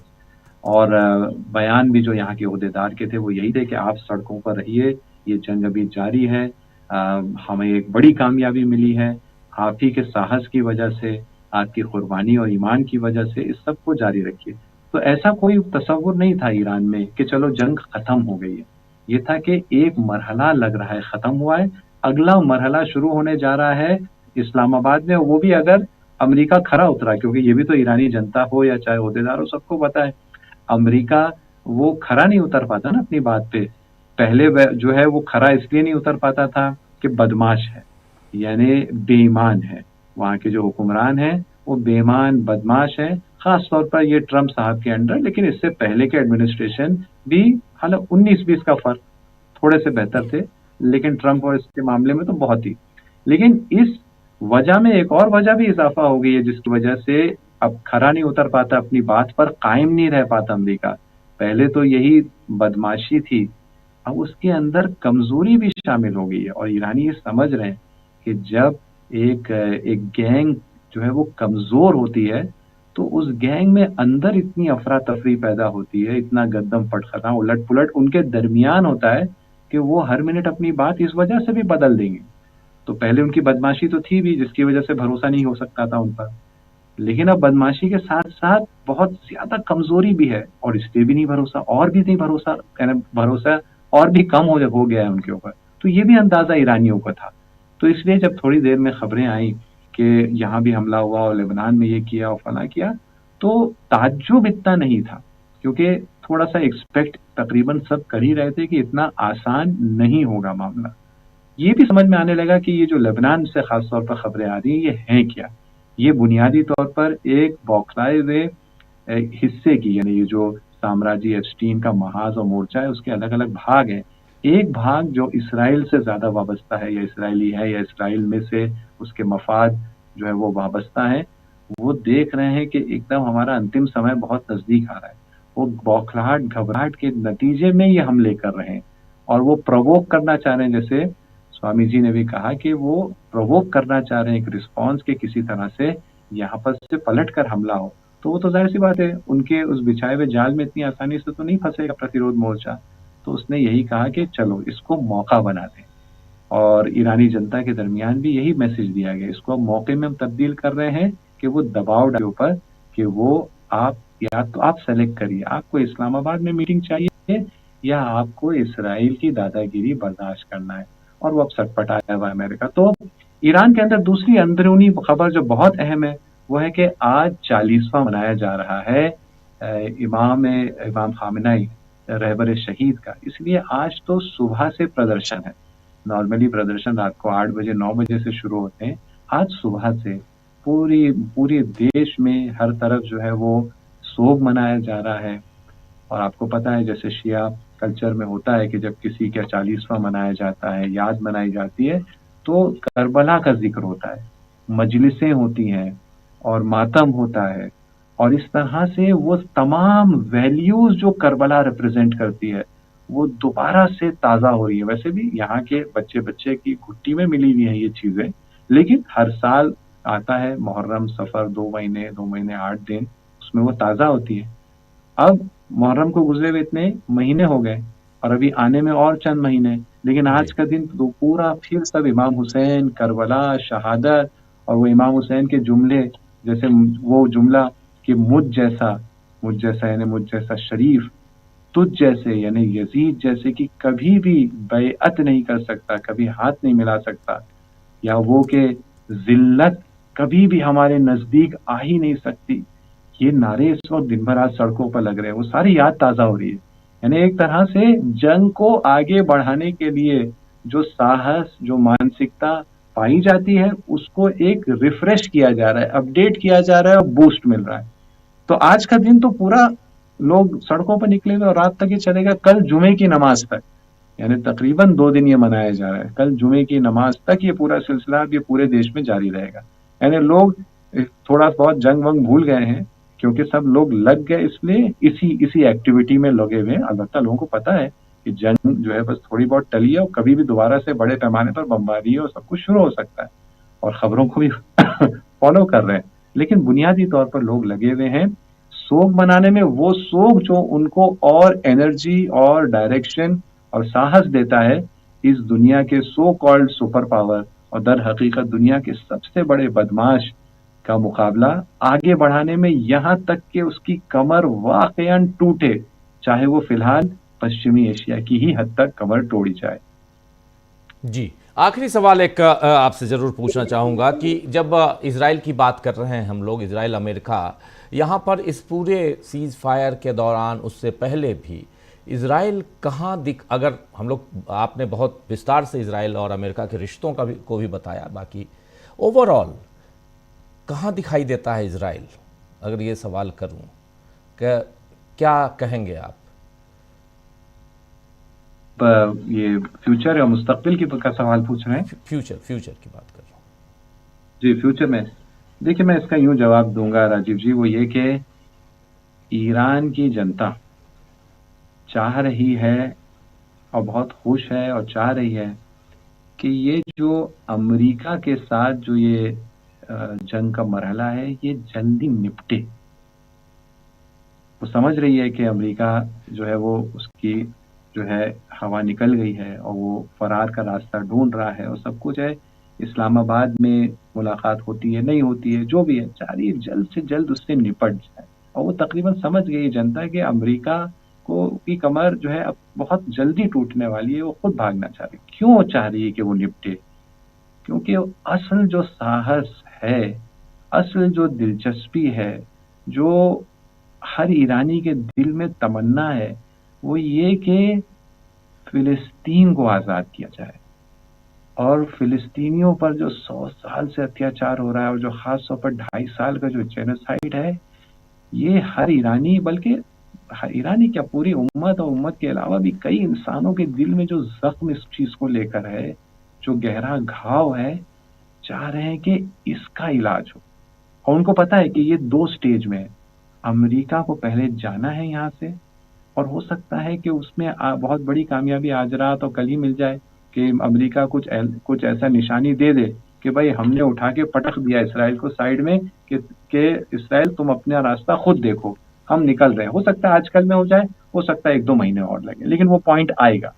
तो उस पॉइंट तक पहुंचना है, और उसके बाद है इसराइल और पश्चिमी एशिया की जनता, उसका बेसब्री से इंतजार है। और क्योंकि ये बेसब्री से इंतजार है प्रतिरोध मोर्चा, और प्रतिरोध मोर्चे में याद रहे, प्रतिरोध मोर्चे में सिर्फ वो सब वो फाइटर्स नहीं है, या सिर्फ फौजी नहीं, प्रतिरोध मोर्चा में बुनियादी तौर पर वो करोड़ों की तादाद में इस पूरे वेस्ट एशिया की आबादी है कि जो सपोर्ट करती है उन्हें, और उस सपोर्ट की वजह से कीमत अदा करती है।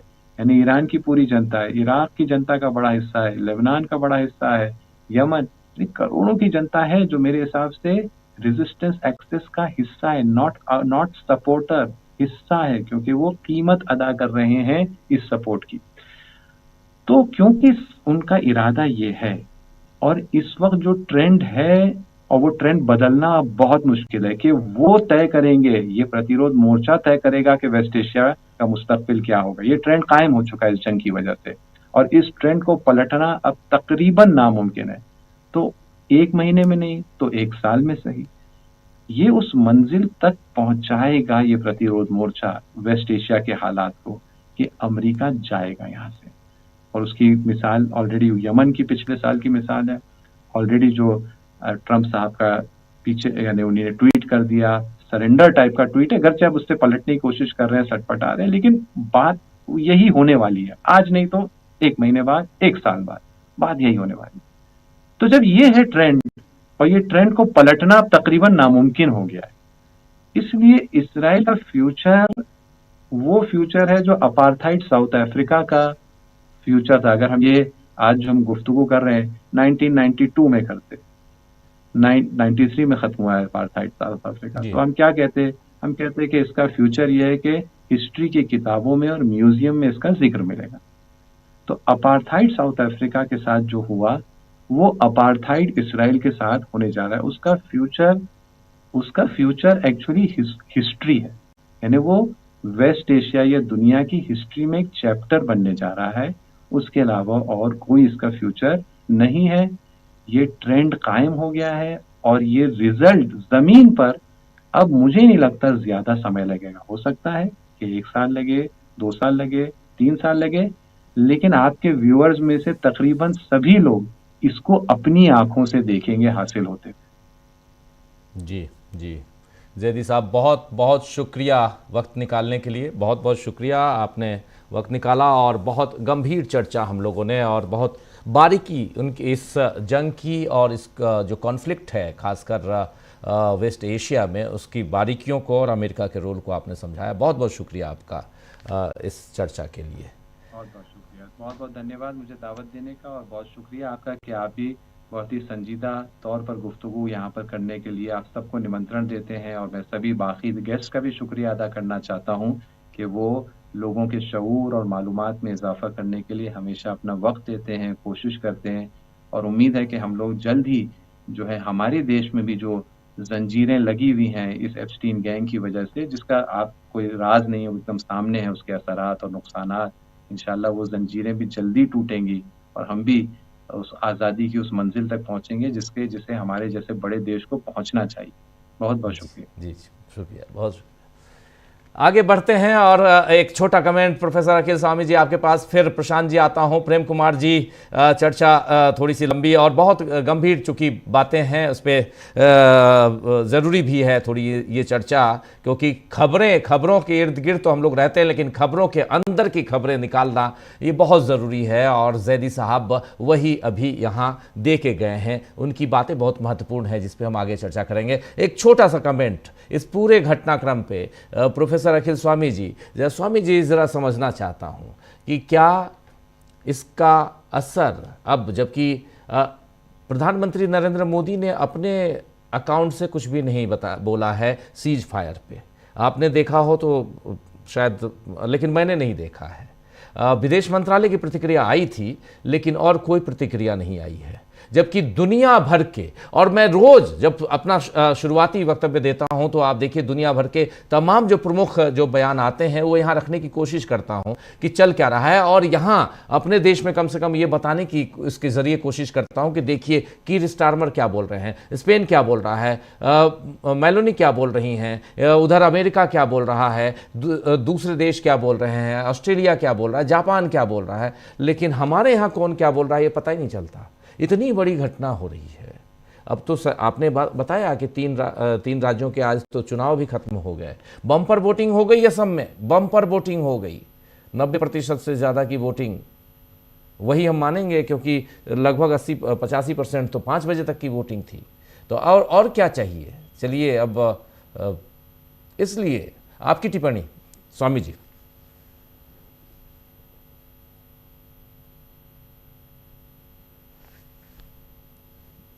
अनम्यूट कीजिए स्वामी जी, आपकी आवाज नहीं आ रही। स्वामी जी अनम्यूट।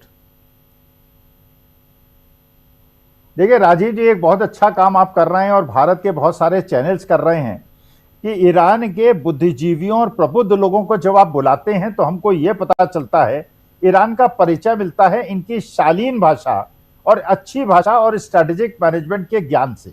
तो मुझे बड़ा हर्ष होता है क्योंकि ये सब्जेक्ट मैंने पढ़ाया है। देखिए इनके द्वारा हमें पता, जो दूसरी तरफ हम देखते हैं कैसी बौखलाहट है, किस प्रकार के स्टेटमेंट और गाली गलौज का परिचय दे रहे हैं वो लोग जिन्होंने सारे स्ट्रेटेजिक ब्लंडर्स किए हैं। मैं अभी जो कार्यक्रम अभी तक आपका हुआ है, जो आपके दर्शक श्रोता हैं उनकी टिप्पणियां भी पढ़ रहा था, काफी लोगों ने हम लोगों की बात को अप्रिशिएट किया। एक आपके दर्शक है वो मेरी बहुत ज्यादा मुझे क्रिटिसाइज कर रहे हैं कि मोदी जी क्यों बोले, मोदी जी क्यों बोले। देखिए सीधी सी बात है, मोदी जी हमारे देश के प्रधानमंत्री हैं और हमारे देश के लोकतांत्रिक रूप से चुने हुए प्रधानमंत्री हैं। तो हम भारतवासियों को कम से कम ये जानने का अधिकार तो है कि हमारे नेतृत्व का नजरिया क्या है, वो किसके साथ खड़े हैं, कहीं खड़े हैं या नहीं। क्योंकि जब वो इजराइल गए थे और इजराइल जाके युद्ध 48 घंटे के बाद शुरू हुआ था तो उन्होंने कहा था कि I stand with Israel, I will keep standing with Israel. तो यही मकसद अभी बना हुआ है। ये कुछ प्रशांत जी कह रहे हैं। जी प्रशांत जी कुछ जोड़ रहे हैं। प्रशांत जी। मोदी जी सिर्फ प्रधानमंत्री नहीं है, वो विश्वगुरु भी हैं। नहीं सर, ये देखिए प्रशांत जी, मैं आपसे सहमत नहीं हूँ। मैं गुरु हूं तो मेरे कुछ शिष्य हैं, मेरे शिष्य हैं, हजारों शिष्यों के मैं नाम और फोन नंबर आपको दे सकता हूं। भाई गुरु का कोई शिष्य भी तो होना चाहिए। आज के तारीख में रूस आपका मित्र नहीं है, चीन मित्र हो नहीं सकता, पाकिस्तान मित्र हो नहीं सकता, बांग्लादेश आपका मित्र नहीं, श्रीलंका आपका मित्र नहीं, रूस से आपने दोस्ती बिगाड़ ली, ईरान से आपने दोस्ती बिगाड़ ली, अमेरिका आपको बार बार हाईएस्ट टैरिफ लगा के दंड देता रहता है। तो विश्व गुरु के कुछ शिष्य होने चाहिए। फिर आपने जो भी एजुकेशन प्राप्त की है प्रशांत जी, आपके कुछ क्लास फेलोज होंगे, आपके कुछ सीनियर्स होंगे, आपके कुछ जूनियर्स होंगे, आपके कुछ अध्यापक होंगे। मैं आज इस उम्र में अपने 100 सीनियर और जूनियर के नाम और फोन नंबर आपको दे सकता हूं।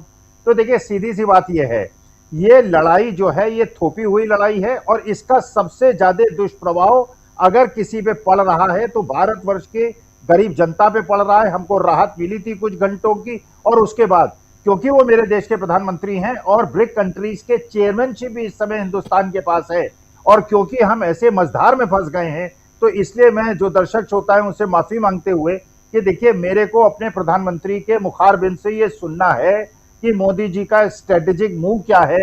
वो आज भी इजराइल के साथ खड़े हुए हैं, जो लेबनान के ऊपर इस तरह से हत्या का कहर ढा रहे हैं, और जिस प्रकार से जब वार्ता चल रही थी उस समय उन्होंने जो ईरान के साथ किया और आज भी जो कर रहे हैं, और जो ये वर्ल्ड ऑर्डर चेंज हो रहा है, इस ऑर्डर में क्या मोदी जी का विचार है, कैसे उनके सिनेरियो एनालिसिस का अध्ययन करके भारत की क्या स्ट्रेटेजी है। तो अगर मेरे देश के प्रधानमंत्री बता दें तो उनके समर्थक मुझसे नाराज न हो।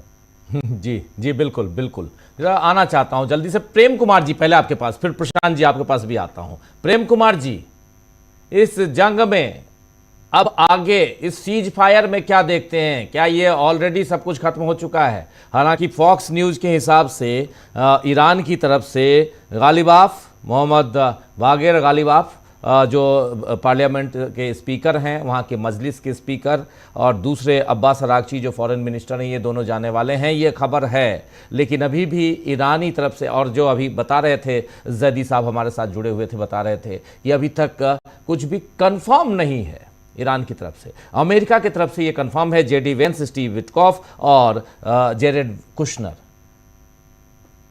कहाँ देखते हैं आप इस, एक अच्छी प्रक्रिया है लेकिन इस प्रक्रिया यानी cease fire, permanent cease fire की तरफ बढ़ते हुए देखते हैं आप, या यहाँ पे अलग चेंज?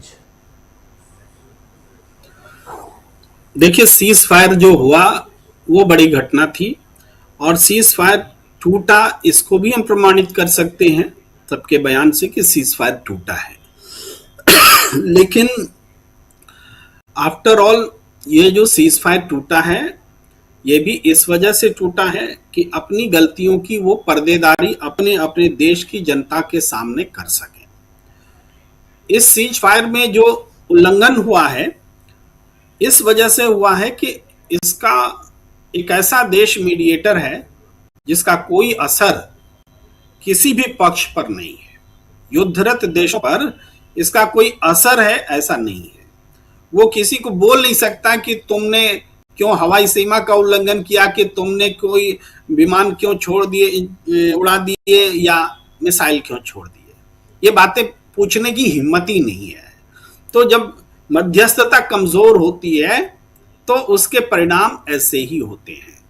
तो मध्यस्थता यहाँ भी एक तरह से परोक्ष ही है। मध्यस्थता क्या है? तो दिखावा है कि पाकिस्तान मध्यस्थ है।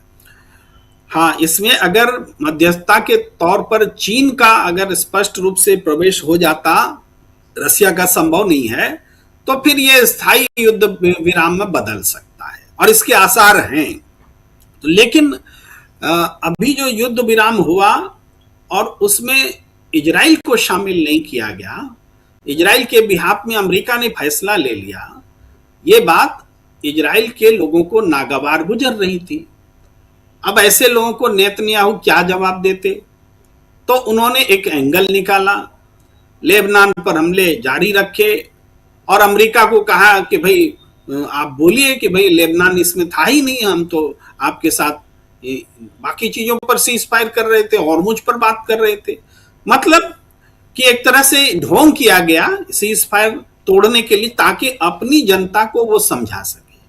आगे भी जो बातचीत होगी वो भी धीरे धीरे पैसिफाई होती चली जाएगी। ये युद्ध अमेरिका और इजराइल हार चुका है, उसको इसमें अचीवमेंट नहीं होना है। हॉर्मुज पर इसका नियंत्रण हो जाएगा, वो सपना छोड़ दे, या कोई और उपलब्धि मिल जाएगी, वो भी नहीं संभव है। नुकसान हुआ है, ईरान का नेता मारे गए, मिलिट्री अफसर मारे गए, आर्थिक नुकसान हुआ, जान माल का नुकसान हुआ, वो हुआ है। लेकिन ये नुकसान उस अचीवमेंट से के सामने शहादत माना जाएगा जो अचीवमेंट ईरान ने अमेरिका और इजराइल के सामने खड़ा होकर के लड़ करके दिखाया है बिना सरेंडर किए हुए। और हालात तो ये हो गए कि सरेंडर्ड नेतन्याहू और सरेंडर्ड डोनाल्ड ट्रंप कहा गया, उनके ही देशों में कहा गया। अब ये जो युद्ध था, ये युद्ध न तो वैलिडेटेड था, मैं इसको युद्ध कह सकते हैं, ये औपचारिक रूप से युद्ध भी नहीं था, यह औपचारिक रूप से सीज फायर भी नहीं था। चूंकि मैंने मीडिएटर वाला उदाहरण दिया है, वो सीज फायर भी नहीं है क्योंकि इनके बीच में कोई लिखित समझौता है ही नहीं, दुनिया के सामने आया ही नहीं कि क्या लिखित समझौता है। अगर लिखित समझौता होता, अगर मध्यस्थ मजबूत होता, तो ये लेबनान वाला एंगल आता ही नहीं कि इजराइल हमला करे कि नहीं करे, लिखित में बात होती। तो सीज फायर भी लेजिटिमेट नहीं है एक तरह से, और युद्ध भी युद्ध नहीं कहा गया क्योंकि अपने देश से ही परमिशन लेके आप नहीं आए थे लड़ने के लिए। तो हर तरह से ये पूरी तरह से इलीगल चीजें हो रही हैं, और लड़ लेते हैं और कहते हैं कि युद्ध नहीं कर रहे हैं, हम तो सैन्य ऑपरेशन कर रहे हैं। भारत के संदर्भ में भी देखिए, भारत पाकिस्तान में भाई युद्ध हो गया, लेकिन हम उसको ऑपरेशन सिंदूर बोल करके बस लिमिटेड एक्शन में बदलते रह गए। लेकिन जब युद्ध नहीं था तो सीज फायर क्यों किए? ऑपरेशन सिंदूर क्या सीज फायर करने के लिए होता है कि ऑपरेशन किया उसके बाद सीज फायर होगा? युद्ध हुआ तब सीज फायर हुआ। वही चीज यहां भी था। अगर मिलिट्री एक्शंस था अमेरिका का तो सीज फायर क्यों हुआ? सीज फायर हुआ इसका मतलब युद्ध था। युद्ध तो जिसको कि आपने अपने देश से छुपाया, झूठ बोला, वहां से सहमति नहीं ली। तो ये सारी बातें जो हैं, इसीलिए उनको पाकिस्तान जैसे मुखौटे देश की जरूरत थी जिनका कोई जमीर नहीं है और उनकी बात माने ना माने उसका कुछ बिगड़ता नहीं है। अगर कोई मजबूत देश होता और सीज फायर का उल्लंघन होता तो वो वहां जान लड़ा देता कि मेरी मध्यस्थता में हुआ है, आप कैसे सीज फायर को तोड़ सकते हैं। जी बिल्कुल बिल्कुल, सीज फायर से आगे की कहानी क्या बनती है, आगे किस दिशा में, जरा प्रशांत जी को ले आइए स्क्रीन पे। प्रशांत जी जरा आपसे समझो, क्या यहाँ सीज फायर से आगे क्या कुछ दिखाई देता है आपको? कल इस्लामाबाद में बैठक होगी क्या?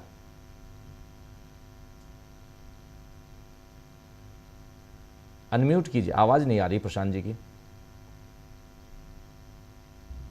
हाँ जी मुझको पूरी उम्मीद है कि कल की बैठक पाकिस्तान में इस्लामाबाद में होने जा रही है और इसमें सभी पक्ष शामिल होंगे और कुछ न कुछ बात आगे बढ़ेगी।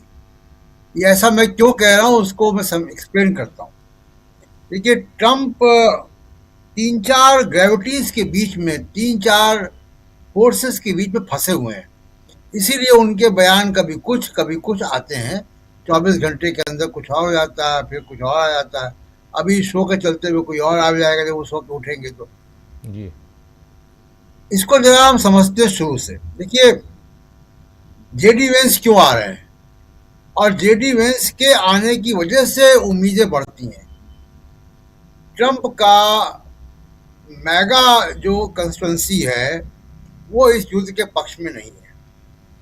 जेडी वेंस उसको लीड करते हैं और जेडी वेंस शुरू से इस युद्ध के पक्ष में नहीं थे, बल्कि 10 तारीख को व्हाइट हाउस में जो बैठक हुई, अभी आपने चर्चा की कि नेतन्याहू वहां गए थे, उस बैठक में जेडी वेंस नहीं थे, बल्कि ये बैठक जेडी वेंस की एब्सेंस में की गई और जेडी वेंस को एक डिप्लोमेटिक विजिट में अजरबैजान भेज दिया गया। ये ट्रम्प ने चालाकी की, उनको साइडलाइन किया और ये रिपब्लिकन पार्टी के अंदर भी एक घमासान इसमें मचा हुआ है। तो जेडी वेंस इस युद्ध के पक्ष में नहीं थे, बल्कि युद्ध की बैठक में भी नहीं थे वो। और जेडी वेंस को चुनाव लड़ना है, मेगा की कंस्टिट्यूंसी को वही लीड कर रहे हैं जो इस युद्ध से नाराज है। एक तो ये है, इस वजह से मैं कह रहा हूं कि जेडी वेंस का शामिल होने का मतलब है कि ये युद्ध जो है, ये जो बातचीत है वो होगी और उसमें कुछ ना कुछ बात आगे बढ़ेगी। दूसरी बात, एक फैक्टर इजराइल किसी भी पीस प्रोसेस को नहीं जाना चाहता है। वो कभी भी पीस प्रोसेस होगी तो उसमें वो हमला करेगा। इसने लेबनान पर हमला किया, 250 से ऊपर लोग मारे गए, अधिकांश उसमें बच्चे और महिलाएं हैं। ये बच्चे और महिलाएं क्या हिजबुल्लाह के लोग थे? तो एक बड़ी वजह यह आ रही है कि इस अटैक के बाद एक जो चीज देखने को मिल रही है कि यूरोप बहुत पहली बार अमेरिका के साथ नहीं है और बल्कि इजराइल के खिलाफ एकदम मुखर होकर सामने आया है। फ्रांस, स्पेन, इंग्लैंड, ऑस्ट्रेलिया और यूरोप के दूसरे कंट्री, जिसमें फ्रांस और इंग्लैंड प्रमुख हैं, तो साफ तौर पे सामने आ रहे हैं। तो धीमे धीमे ये आइसोलेशन जो है इजराइल का हो रहा है। तीसरा एक फैक्टर और था, हालांकि आकिब जैदी साहब बता के गए हैं, लेकिन जो मेरी जानकारी है कि सीज फायर के बाद हरमोज से 4 जहाज निकले हैं और उनसे ईरान ने पैसा लिया है, उनसे ईरान ने टोल लिया है और वो भी कहा है कि आपको या तो क्रिप्टो में पैसा दो, क्रिप्टो करेंसी में, या युआन में पैसा दो। तो हरमोज एक जो है वो एक रीजन है। जो ऑयल कंपनीज हैं, ऑयल कंपनीज का इस टोल की वजह से मार्जिन कम हुआ है। $1 फी बैरल वो टोल ले रहा है ईरान। तो एक जहाज में 80,000 1 लाख टन के आसपास क्रूड ऑयल होता है। अंदाज लगा लीजिए कितना पैसा उनको देना पड़ रहा है। तो एक तो ये कि ऑयल कंपनीज का प्रेशर भी अमेरिका में है, और ये अमेरिकन ऑयल कंपनीज में बड़ी बड़ी इनको नुकसान हो रहा है। तो ये 3-4 जो कारण है, मेगा, जेडी वेंस, इजराइल और ये जो ऑयल कंपनीज हैं, उनका दबाव ट्रम्प के ऊपर कि हरमोज को लेके कुछ कीजिए आप। तो क्योंकि हरमोज को लेके कुछ करना, इसलिए बैठक होगी, कोई ना कोई रास्ता वहां से निकालेंगे। जहां तक लेबनान की बात है, अगर आप देखिए कि पाकिस्तान के प्राइम मिनिस्टर का जो ट्वीट आया,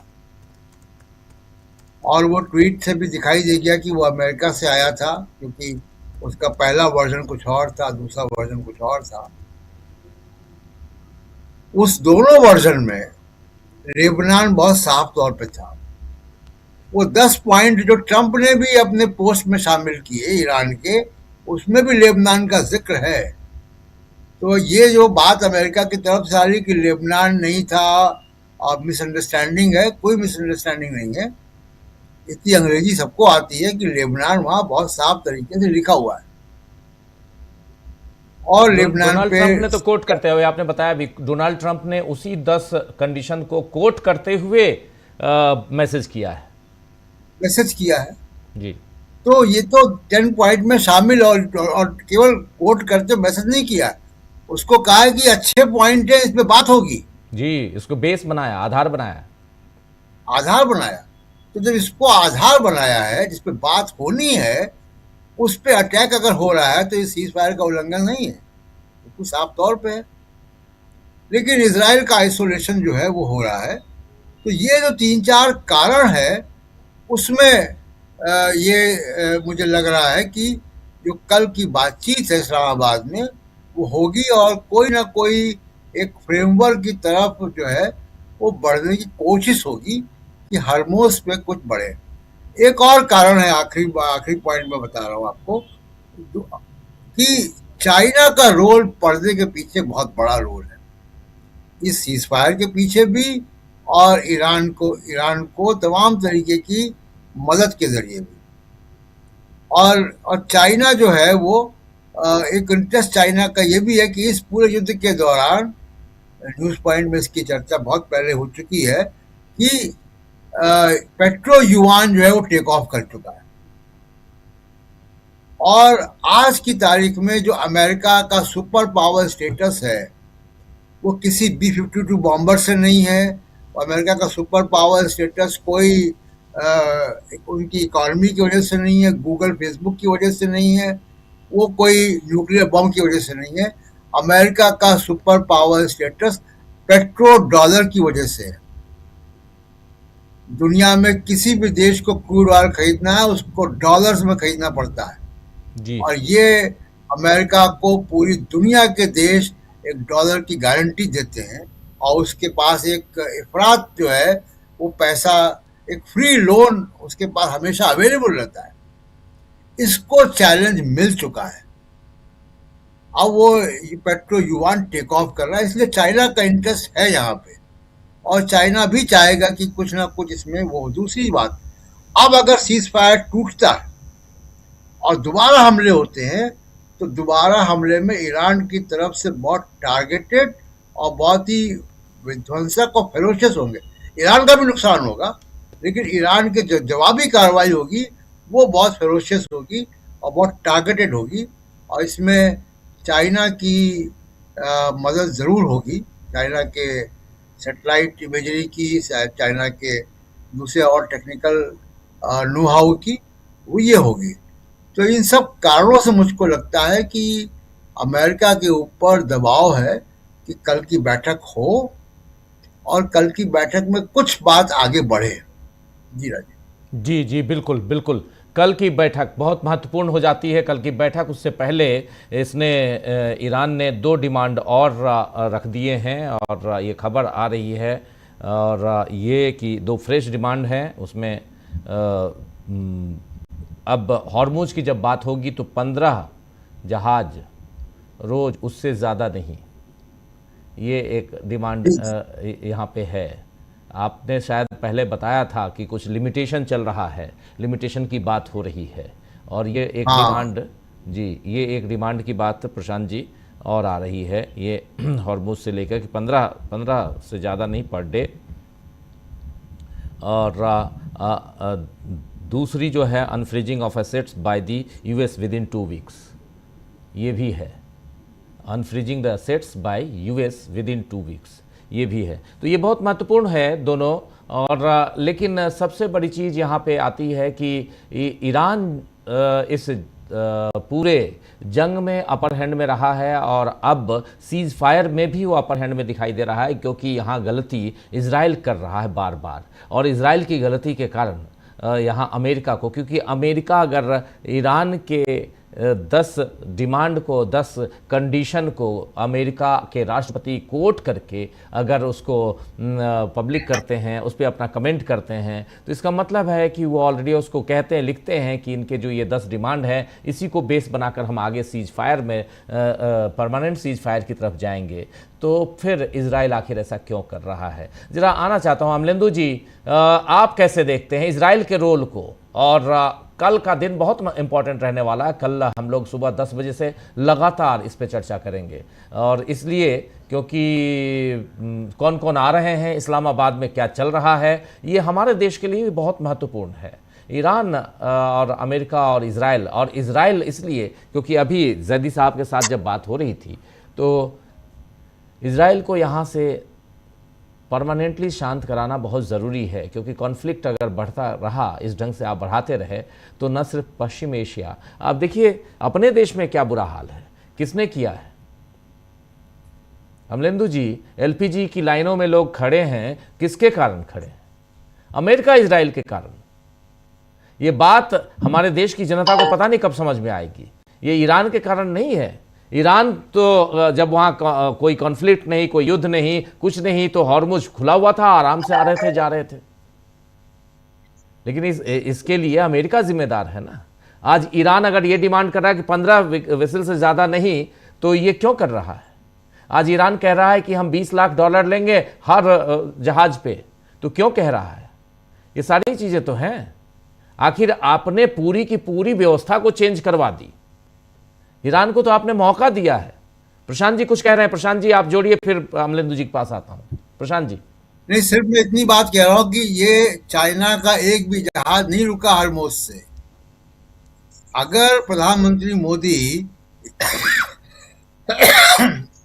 इजराइल ना गए होते 48 घंटे पहले खमनेई की हत्या के और इस युद्ध के शुरू होने के, और वो बयानों में संतुलन रखते, तो भारत का एक भी जहाज नहीं रुकता।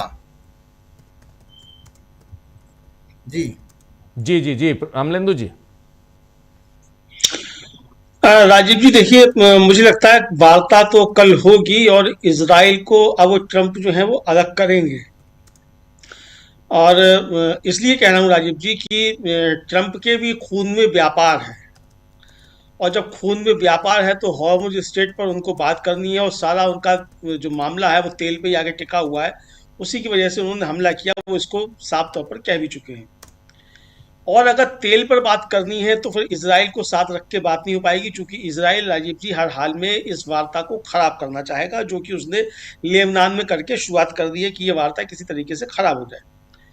ईरान ने बहुत समझदारी के साथ कोई रिटेलिएट नहीं किया इसका, और इसीलिए नहीं किया कि जो कूटनीतिक प्रयास चल रहे हैं वो कूटनीतिक प्रयास किसी तरीके से खटाई में अभी ना पड़े, और इजराइल को ही अलग थलग कर दिया जाए वार्ता के बीच, ताकि जब इजराइल पर ईरान हमला करे फिर अमेरिका के पास ये कोई तर्क ना हो कि साहब आपने इजराइल पर हमला कर दिया इसलिए वार्ता टूट रही है। यानी अब वार्ता टूटने की जिम्मेदारी ईरान पर नहीं होगी, जो भी जिम्मेदारी होगी वो अमेरिका के ऊपर ही डाली जाएगी अगर कोई वार्ता टूटती है। और राजीव जी, जो परिस्थितियां, इसमें ट्रंप किसी हाल में नहीं चाहेंगे कि अब वार्ता टूटे। ईरान नहीं चाहेगा। ईरान तो ठीक है, युद्ध भी होगा तब भी हो, नहीं होगा तब भी। कल से अमलेंदु जी, बस आपकी बात में दो लाइन और जोड़ना चाहता हूं, आप अपनी बात पूरी कीजिए। कल से लेकर आज तक में क्या परिवर्तन आया है पश्चिम एशिया खाड़ी देशों में? खासकर देखिए, इधर सऊदी अरब के विदेश मंत्री और ईरान के विदेश मंत्री की बात होती है, क्षेत्रीय स्थिरता की बात करते हैं, अभी अभी खबर आ रही है, ब्रेकिंग न्यूज है, यूएई संयुक्त अरब अमीरात इसने लेबनान पर इजरायली हमलों की निंदा की है और क्षेत्रीय अस्थिरता बढ़ने की चेतावनी दी है। क्षेत्रीय अस्थिरता बढ़ने की चेतावनी यूएई ने दी है। अभी तक शांतिपूर्ण झेल रहे थे, अगर और किसके कारण झेल रहे थे? इसी अमेरिका इजराइल के कारण झेल रहे थे ना। तो इसलिए ये भी नहीं चाहते हैं अंदर खाने, चाहे सऊदी अरब हो, चाहे यूएई हो, चाहे बहरीन हो, कुवैत हो, कतर हो, ये सब नहीं चाहते थे ना। ये दिख रहा है, ये पूरा का पूरा जो एक वर्ल्ड ऑर्डर की बात हम लोग लगातार कर रहे हैं, वर्ल्ड ऑर्डर को बदलते हुए, ये सामने अब उसके रिजल्ट आ रहे हैं। अमलेंदु जी अपनी बात आगे बढ़ाइए। हाँ बिल्कुल राजीव जी, अब इसके वर्ल्ड ऑर्डर जो बदल रहा है उसके परिणाम आ रहे हैं, और जो बाद में कह रहा था उसकी आपने एक तरीके से कहा है, वो तायद भी कर दी ब्रेकिंग देकर कि यूएई जो है वो किस तरीके से निंदा कर रहा है। तो इसलिए राजीव जी इजराइल को अलग करके बात होगी, और ईरान भी कहेगा ठीक है आप अमेरिका के साथ हो रहा है, इजराइल को अलग रखते हैं, कोई बात नहीं, इजराइल को अलग रखो।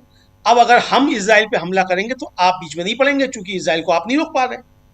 सीधी सी बात है, अगर आप इजराइल को देखिए राजीव जी, यहां धूर्तता जेडी वेंस बहुत कर रहा है।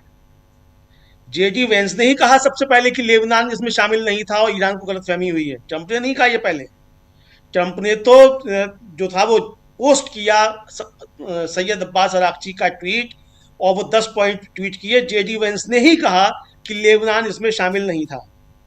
तो जेडी वेंस जितना खतरनाक हैं, तो वो खतरनाक है, वो आगे मालूम पड़ेगा क्या है क्या नहीं है। लेकिन ये समझ में आना चाहिए कि अगर लेबनान नहीं है शामिल, जेडी वेंस का कहना है लेबनान शामिल नहीं है और ईरान को गलतफहमी हुई है। कैसे गलतफहमी हुई है भाई?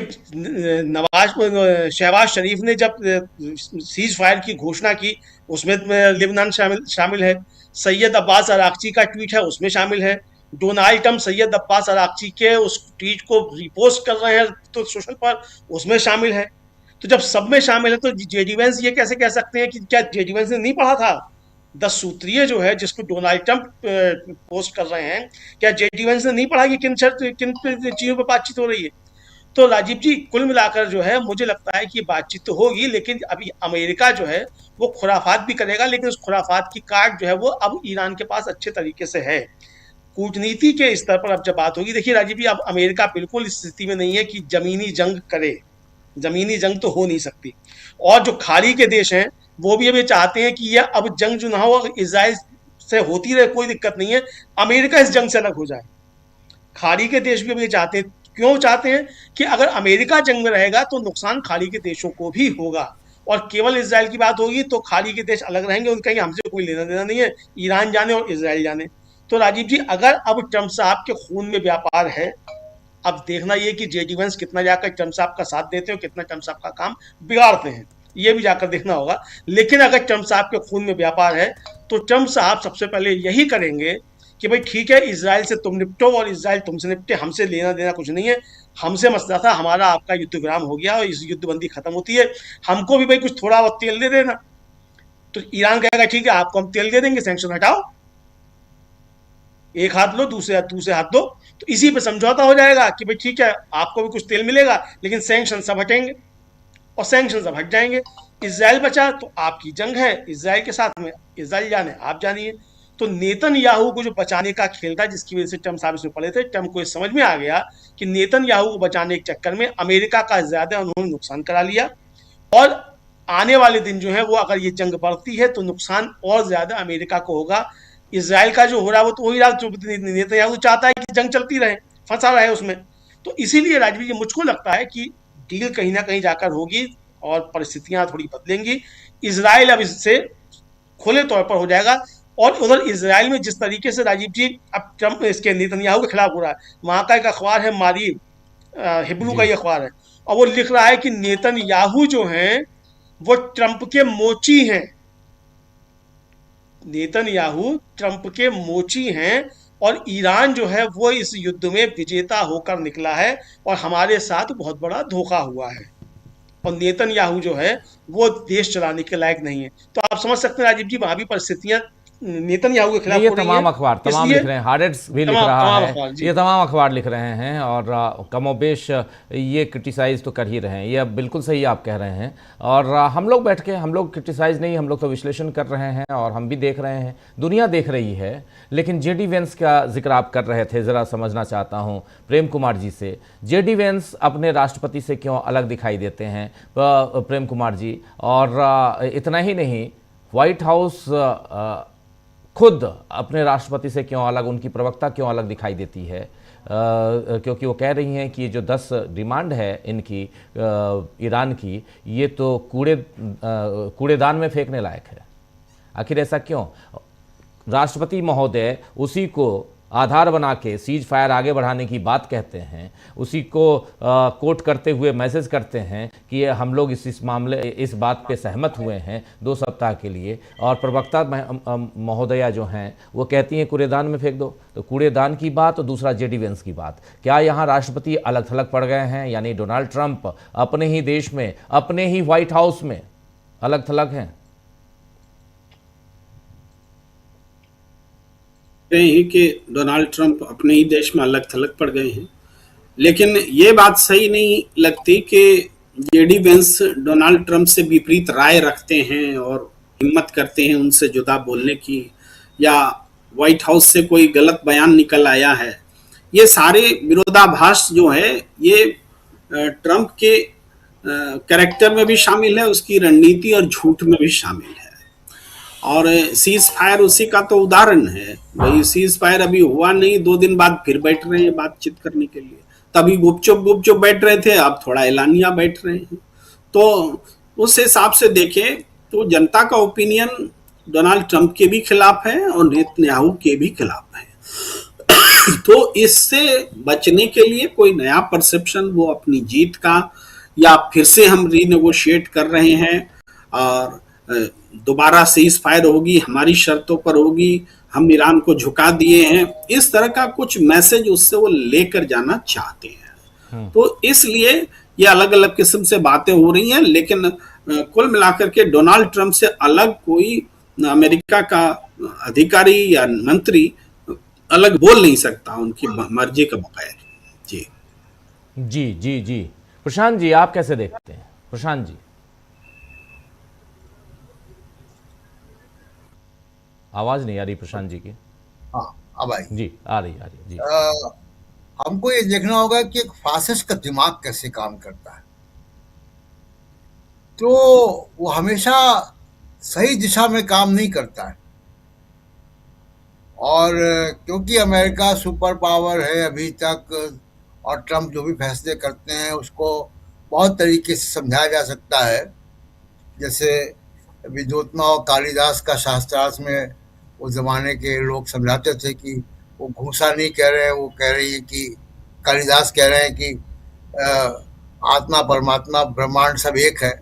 तो ये, या एक आंख फोड़ दूंगा तो भाई 2 आंख फोड़ूंगा। तो ये ट्रंप के इस तरीके के बयानों को भी तमाम सारे विश्लेषक समझाते हैं। जरा 26 तारीख को देखिए कि 26 तारीख को ओमान के जरिए एक समझौता हो गया, उसमें और वो युद्ध से 28 तारीख को युद्ध हो गया। तो 26 को जो समझौता हुआ, जिसको उल्लंघन करके युद्ध कर दिया गया, वो 26 में तो हरमोज था ही नहीं। 26 के समझौते में हरमोज तो तब फ्री था और आगे भी फ्री रहता। उसमें तो यूरेनियम को हैंडओवर करने की बात भी थी, लेकिन 26 का फैसला नहीं माना और अब सब कुछ मानेंगे। तो ये जो फैसिस्ट का दिमाग होता है वो इसी तरीके से काम करता है। वो एक बड़े लिमिटेड स्फीयर में काम करता है। वो मैग्लोमैनिक है, आत्ममुग्ध है, और आत्ममुग्धता किस तरीके के फैसले करती है वो हम लोग से ज़्यादा बेहतर कौन जानेगा, भारतीयों से ज़्यादा इस वक्त। तो ये एक फैसला। दूसरी चीज़ देखिए, ईरान की स्ट्रेटजी बड़ी साफ दिखाई दे रही है और ईरान बहुत ही स्ट्रेटेजिकली चल रहा है। उसको ग्लोबल इकोनॉमी से अपने आप को लिंक करना है। उसको हरमोज से एक रास्ता दिखाई दे रहा है। अभी मैं बात कर रहा था पेट्रो युआन की। राजीव जी, आपको आश्चर्य होगा कि मार्च के आखिरी सप्ताह में petro yuan 120 billion dollar daily का ट्रेडिंग हुई है हार्मोज के जरिए, जिसका एक बड़ा हिस्सा जो है ईरान के पास भी गया है। तो ईरान को रास्ता दिख रहा है ग्लोबल इकोनॉमी से लिंक करने का। ईरान के पास इंटरनली राजीव जी सब कुछ है। उसके पास एग्रीकल्चर अच्छी है, उसके पास बेसिक इंफ्रास्ट्रक्चर है, हेल्थ केयर सिस्टम है, रिसर्च है, सब कुछ है। आप ईरान जाएंगे तो आपको कोई एक सेंट्रल एशिया के कंट्री के बराबर ही वो दिखाई देगा विकसित, उनके शहर, उनके गांव, सब कुछ। लेकिन क्या ईरान के पास नहीं है? उनकी करेंसी बहुत वीक है। करेंसी वीक होने की वजह से उनका इन्फ्लेशन बहुत है। तो उसको ग्लोबली लिंक करना अपनी इकोनॉमी को, बाकी चीजें ईरान के पास अपनी है, वो समस्या को समझ रहा है।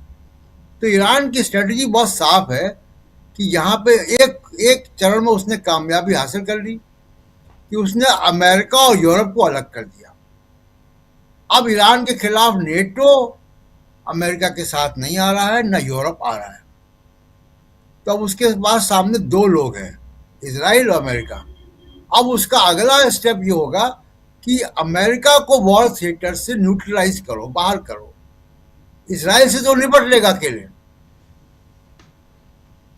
तो ये उसकी स्ट्रेटजी है।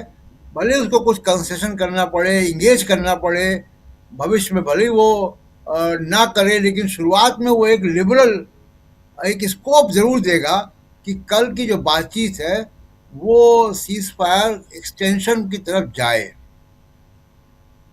और जितना ज्यादा वो अमेरिका को वॉर थिएटर से अलग रखेगा, इतना आसान होगा उसको इजराइल को न्यूट्रलाइज करना।